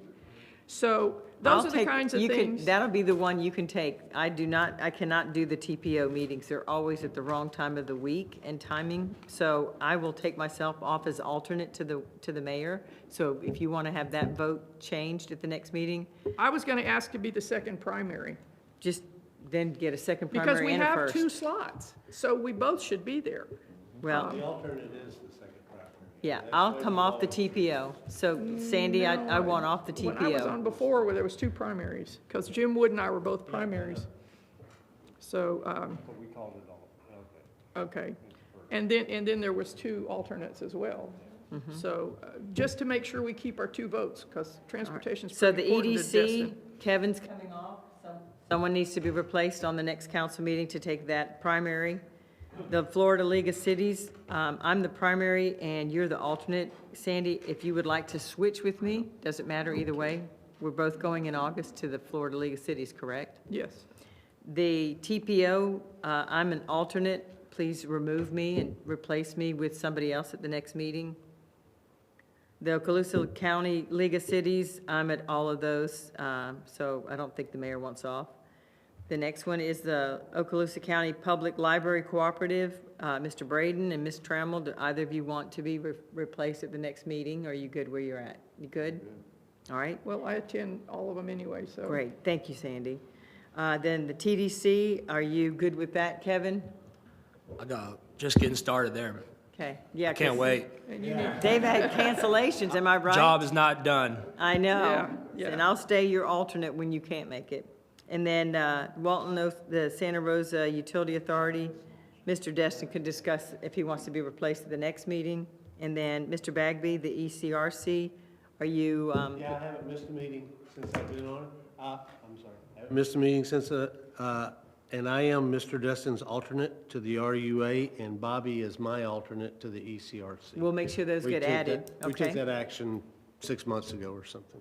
Very well. All right, that closes that question there, Mr. Teresa, City if Manager. you don't mind, I just, for publicly, I don't mean disrespect towards any of these committees. It's just personally and commitments that I have, both personally, family, work, new things that are coming. You're preaching to the choir. The city I'm like you. council is a It's lot hard. already, and the TDC as well. And so I just personally cannot Well, handle other nobody things. faults So you for that. I just want We're to share. Yeah, and thank you for sharing. And our goal is to put somebody on there that does have a little extra time. And, you know, fortunately, we do have a couple people on council that can help us in more of these committees.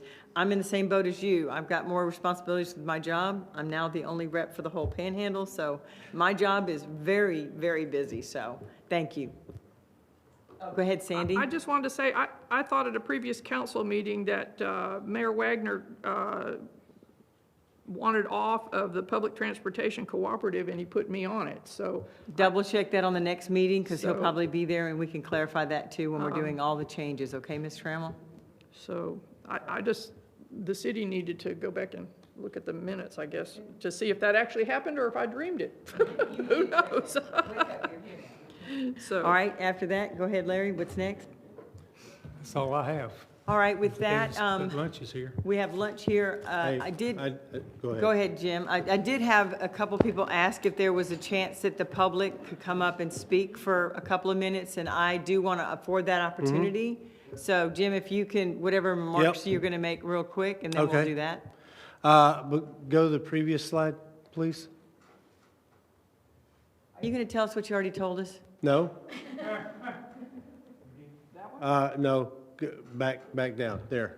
Okay, because what it says is review key agreements and decisions, confirm next steps and follow-up, and individual leadership commitments. Okay, we talked about a lot of stuff, but we didn't give what I believe adequate direction to the staff. So to Mr. Destin's comment, we're going to be there till midnight for the next meeting, and I don't want to be there till midnight at the next meeting. So what I would propose is to break this up into the next 3 meetings. The next meeting, just redo pretty much our discussion on the priorities. And that would include what we're going to call the city center. We don't have to make the decision on the city center, just what we're going to call that priority. The meeting after that, then let's exactly get what our expectations are for those priorities, i.e., here's the city center. And then the third meeting, the funding mechanisms, or how we're going to change the funding or whatever, so that we're not trying. Ray is making those notes right now. Yeah. So I agree with you, and I think that's going to happen. Because Anything else? we will be there till midnight, and about 10 o'clock, we'll finally get to the city center, and I'll just say, Whatever, yeah. I okay. don't really care, because, you know. Thank you, it's- Jim. All right, I'm with turned. that, we're going to turn this over to an opportunity for the public. If you would like to come up to the front, we do have a microphone. Do you have a microphone for them? Yes. So we do have some partners that are here. Is the chamber still here? Are you planning on doing lunch and then we're done, or are you planning on doing lunch and coming back? I'm just trying to understand the next steps here. What's our next step after lunch, Lisa? I thought we were good. Yeah, especially if you're talking about having 3 meetings. Yeah, and- this is, after the public comments, we're going to be Yeah. lunch and then we're done. Yeah. There's 3 of us that have like 1 o'clock, Yeah. 2 o'clock commitments, so. That's why I tried to keep it short and to the Short and point. sweet, Because yes. otherwise you guys start fading and it's just Well, wasted and that's just time. it. We did a lot this morning, so. Yeah, you I'm guys got a gonna- lot done, yeah. So for we're sure. going to try and keep the public comments with our partners, just if you can keep it to about a minute, not the normal 3 minutes, just because we want you to be recognized, but we also want to be respectful of the rest of the time. Thank you. Go ahead. Thanks for having us here today. Monica Wallace, I'm the General Manager at Destin Water Users, for those of you who don't know me. Also current Chair of the Destin Chamber for this year. Happy to be here and listen to hear what's going on. I think things are moving in the correct direction, and we're here to support as needed. So don't hesitate to reach out if you need us.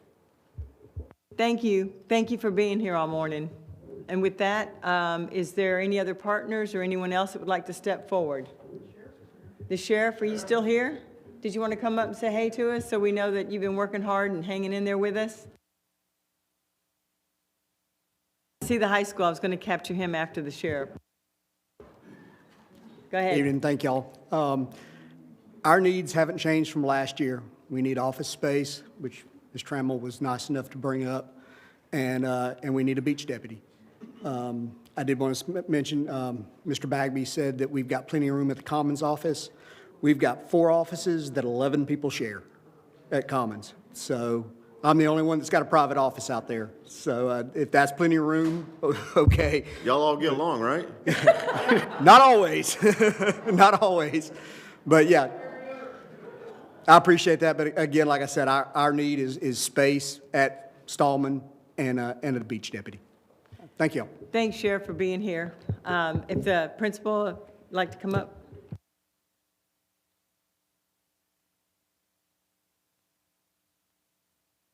Good afternoon, City Council. Willie Williams, Executive Director at Destin High School. I'm also a city citizen. I live here at Fore Creek Court. I know that the high school is not currently annexed into the city. We've been working on that a little over a year, and we do plan to complete that at some point in the near future. But I do want to share some comments with you today. One, thank you for your time this morning. It was absolutely fascinating to listen to the discussion about where you want to go in the future, and it's something that I think that we all struggle with. We currently are working through that as a school. What are our next steps? We're looking at how we strategically partner with the city of Destin, how we strategically partner with our neighbors, the Maddie Kelly Arts Foundation, trying to figure out how we do things that are great for the kids and the young adults in the city of Destin. I know that I've said it before to the city council that a city that doesn't pour into its youth will not survive. We have to have a way to build out facilities, to build out parks, to build out fields, to build out all of the utilities that are needed for these kids to be educated and then to pour back into their city at later dates. I was really interested in the conversations about code enforcement today because, you know, as I think about a city, one of the things that we often miss understanding is that people who live in squalor often don't realize they're living in squalor. And a lot of that goes back to education. You have to educate people to understand there is a better way. They talk about poverty sometimes taking up to 3 generations to educate people out of poverty. Ruby Payne, she's a Habitat for Humanity speaker. She talks fluently about poverty, and she talks about a church group that saw a homeless lady who needed a car to get to a church lady group. And they ended up buying her a car. And the next week when they had their meeting, she was walking to the meeting again. And they said, "Where's the car we bought you?" And she said, "Well, you don't understand." She said, "My boyfriend needs cigarettes. The baby needs diapers. I don't have insurance, can't afford gas. She had sold the car to buy all those things. And so you have to change the mindset of people, and you do that through education. And so what I'll encourage you to think about is, how do we build out a city that encourages and provides education from a K through 12 perspective? Because I think it's really, really important. As I also thought about, and I know you talked about surveys today, but how in the world do we find out what the needs of all of our citizens really are? Because again, people who are living in certain parts of Destin may value different things than other people do in Destin. I'm not going to come to you and ask for money, but I am going to ask for partnership. And I want to continue to develop the partnership to provide great education for the children and the young adults in the city of Destin. Thank you. Thank you so much for being here, and I think you'll find that we want to support and continue to take care of our fellow high school, and because our citizens and their children, they're attending that school. So we're proud to have that, and we're tickled that you're working towards the annexation, which is going to be a big plus. It'll help us help you more even so. With that, if I could get Waste Management, Doug Rayner, if you can come up, just at least say hi and let you know how much we appreciate you taking care of the waste management issues with one good morning. text. You're on it. Afternoon. Doug Rayner, Waste Management. Thanks for letting me be here today. I've been sitting through these for 16 years now. Sounds like you guys are moving in the right direction. Just real quick, you know, we support what you do. We support your growth, your changes, and just know that we can move and grow with you. So if there's anything we can do, I know I heard cart a couple of times, garbage cart. You have my phone number. Call me if you need anything, but we appreciate the partnership we have with you and what we do here. Thank you. Thank you, Doug. Thanks for being here. And again, we appreciate all your support. At that, if I don't have any other city leaders or any others, Marcy, did you want to come up and say something real quick? And I've got, I think, Patty, you're back there too. I've already seen a couple hands, so I'm trying to make sure I capture y'all. If you can keep it to about a minute, we'll be more than happy to hear from you. Go ahead, Marcy. You want my address and all that? No. Y'all know where I live, right? First of all, HOA garbage cans, short-term rentals are mainly the problem. Just to restate, there are 2 city codes that take care of garbage cans. I can only speak for my own HOA. We do not have anything in our PCNRs in reference to garbage cans. I just wanted to put that out there so you knew for that. Incentive for affordable housing. I came to this body in the year 2000, and I sat down with then City Manager Greg Casella and a group of individuals, and we spoke and worked on that. The properties where the apartment buildings are behind Walmart was the focus at that time, maybe for affordable housing. At that time, I also put them in touch with the Aspen-Pitkin County Housing Authority, of which I lived in when I lived in Aspen, and I would encourage this body to also look into that program. A lot of things are different because the rules are different for different states, but there's a lot of money out there, and maybe we can start lobbying our state government to start putting in a fund for affordable housing. We are a town of second homes, at least where I live. Maybe not everywhere else, but we are a town of second homes.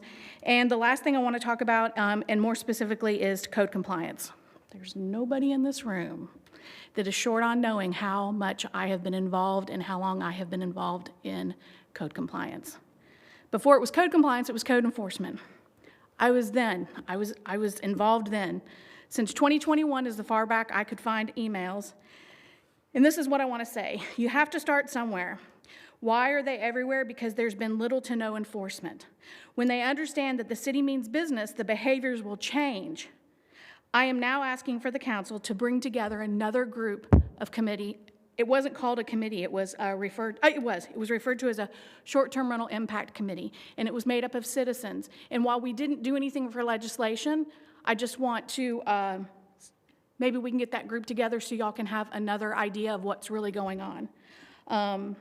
Last but not least, the priority should be code compliance because it is a health and safety issue, not only for your residents, but for your businesses and for the visitors. Thank you. Thank you, Marcy. We appreciate that. Patty, if you want to come on up. Is there anyone else that needs to speak or would like to speak? All right, after you, Patty, we'll break for lunch. Hi, Patty Brown. First of all, I've been here over 20 years as a resident, and you guys are doing a great job moving us forward. The only place I see extreme problem, and I've heard it voiced today, is code enforcement. And as you know, I'm very involved in the short-term rentals, and now I'm involved in the harbor with the boats and, of course, the airport and the beach, too. But we are lacking so much in code enforcement. When I heard someone say today we were fully staffed, I almost fell out of my chair. I really think that an impact committee like Marcy and I've been on before would be very helpful to bring things up as to what's going on. Rodney, you hit it in the nail on the head when you said about our tourists have changed. Yes, I live in Crystal Beach, and I can assure you we have totally different clientele than we had in the past, and I think we need to work on that. Thank you for your time. I appreciate it. Thank you so much, Patty, for your feedback. And with that, before we adjourn, I'm going to turn it over to Larry. He's got a quick announcement for us. If you recall, Monday night, I presented to you a number of legislative initiatives that are moving through the Florida legislature. Ms. Hebert and I will be, and Ms. Kopp will be over in Tallahassee the first of the week for a couple of days, meeting with our legislative bodies. We're going to take a message that those things that are impacting home rule, y'all can keep in Tallahassee. Folks in Destin are capable of taking care of themselves. They elect you to govern the city. And so unless there's an objection, that'll be kind of the message we take is, let local governments take care of the people they serve at that level. So there's some legislation moving around that severely impacts that, from taking away our ability to have a business tax to some other initiatives that we talked about Monday. So any feedback you have before we go and take those messages. And I know it's not a meeting that you can vote, but we would like your consensus before we go do that. Go ahead, Jim. I know the statute changed for HOAs, and Doug may know if it applies to cities also, but the statute, I think it passed 2 years ago on trash cans. You could not do it. You could not enforce your rule the day before or the day after trash pickup. So when you have twice a week, that's 6 days. You can't enforce that rule, and most HOAs at that point said, well, the hell with it. And so I don't know if that applied to anything outside of HOAs, but that's another one of those home rule where it's like, we know better about what you can and can't do. The only thing I would say about code, I hear you. Like I said, I've been in office or watching for 20 years in this city, and every single year, the number one issue, except for 1 year, was code enforcement. And the year that it was not code enforcement, it was those damn helicopters taking off.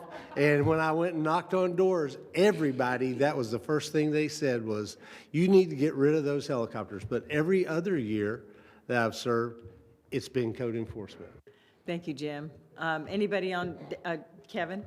Yeah, before you adjourn us, if you don't mind, I just want to thank you for doing a good job helping us, and Larry for getting everything going, and Lisa, for sure. I really appreciate it. I enjoyed the meeting, and, as I think I've said before, it's what happens next when we leave this meeting that's really going to be the action, right? So thank you all for doing that. I will say, Mr. Destin's not here, and at future meetings, to make things better than today, right? That we've talked about for many years. We've talked about at this meeting many years about parks, priorities, and to make those things happen, $2 million deficit or more coming, removing things, and I agree with all of that, I will say, though, that we can be financially and fiscally responsible in doing all that, I believe, and still looking at these fund balances that are not completely driven by the state. And if we cannot, we could talk about hurricanes and all these disasters, and if that's what we want to just continue to save money for, then I'll be asking Mr. Destin or anybody else then to change these resolutions to move the money specifically into the reserves or something else. But while they are in here, I will be trying and supporting to use the money that we have that the current resolutions and the current ordinances and state statutes allow us to do to make things better that we all, I believe, are agreeing on need to be repaired and maintenance, need to be improved.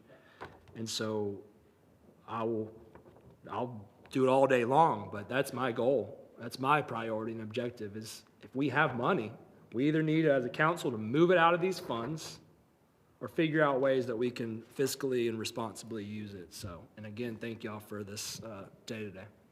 I agree with you completely on that. I'm going to champion to continue to move forward with where we, as Sandy said earlier in the meeting, we made these decisions, we need to stick with them. These are monies that we set aside for a reason. We made resolutions for a reason. This is our job to take care of our city, our staff, and our residents, and do what's best to keep things moving in the right direction. And these monies, I wholeheartedly agree, Kevin, they need to be spent where we've already allocated and planned to spend them. With that, is there any other final closing remarks? I just want to say thanks to Miss Lisa for great help. I know when we had our one-on-one, I told you that I thought this was a huge waste of time. Yeah, it had been for me for the last 4 or 5 years. Yeah, 4 or 5 years. I just said we just need to change the date on this and just let's all go back to work.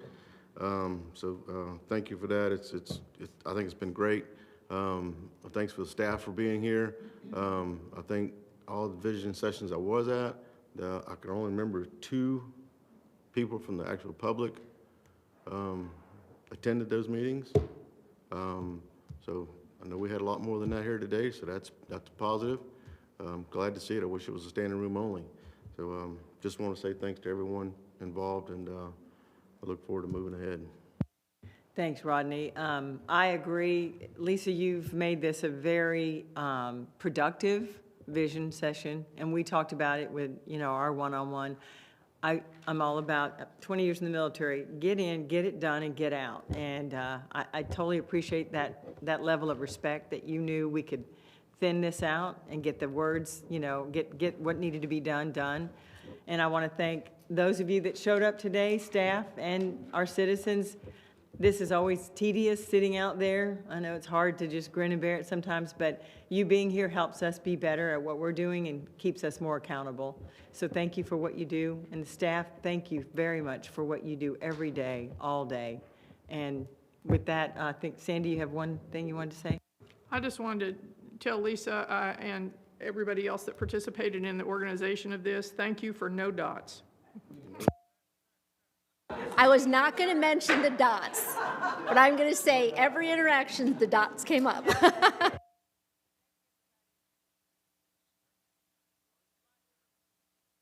Lunch is for anyone that wants it.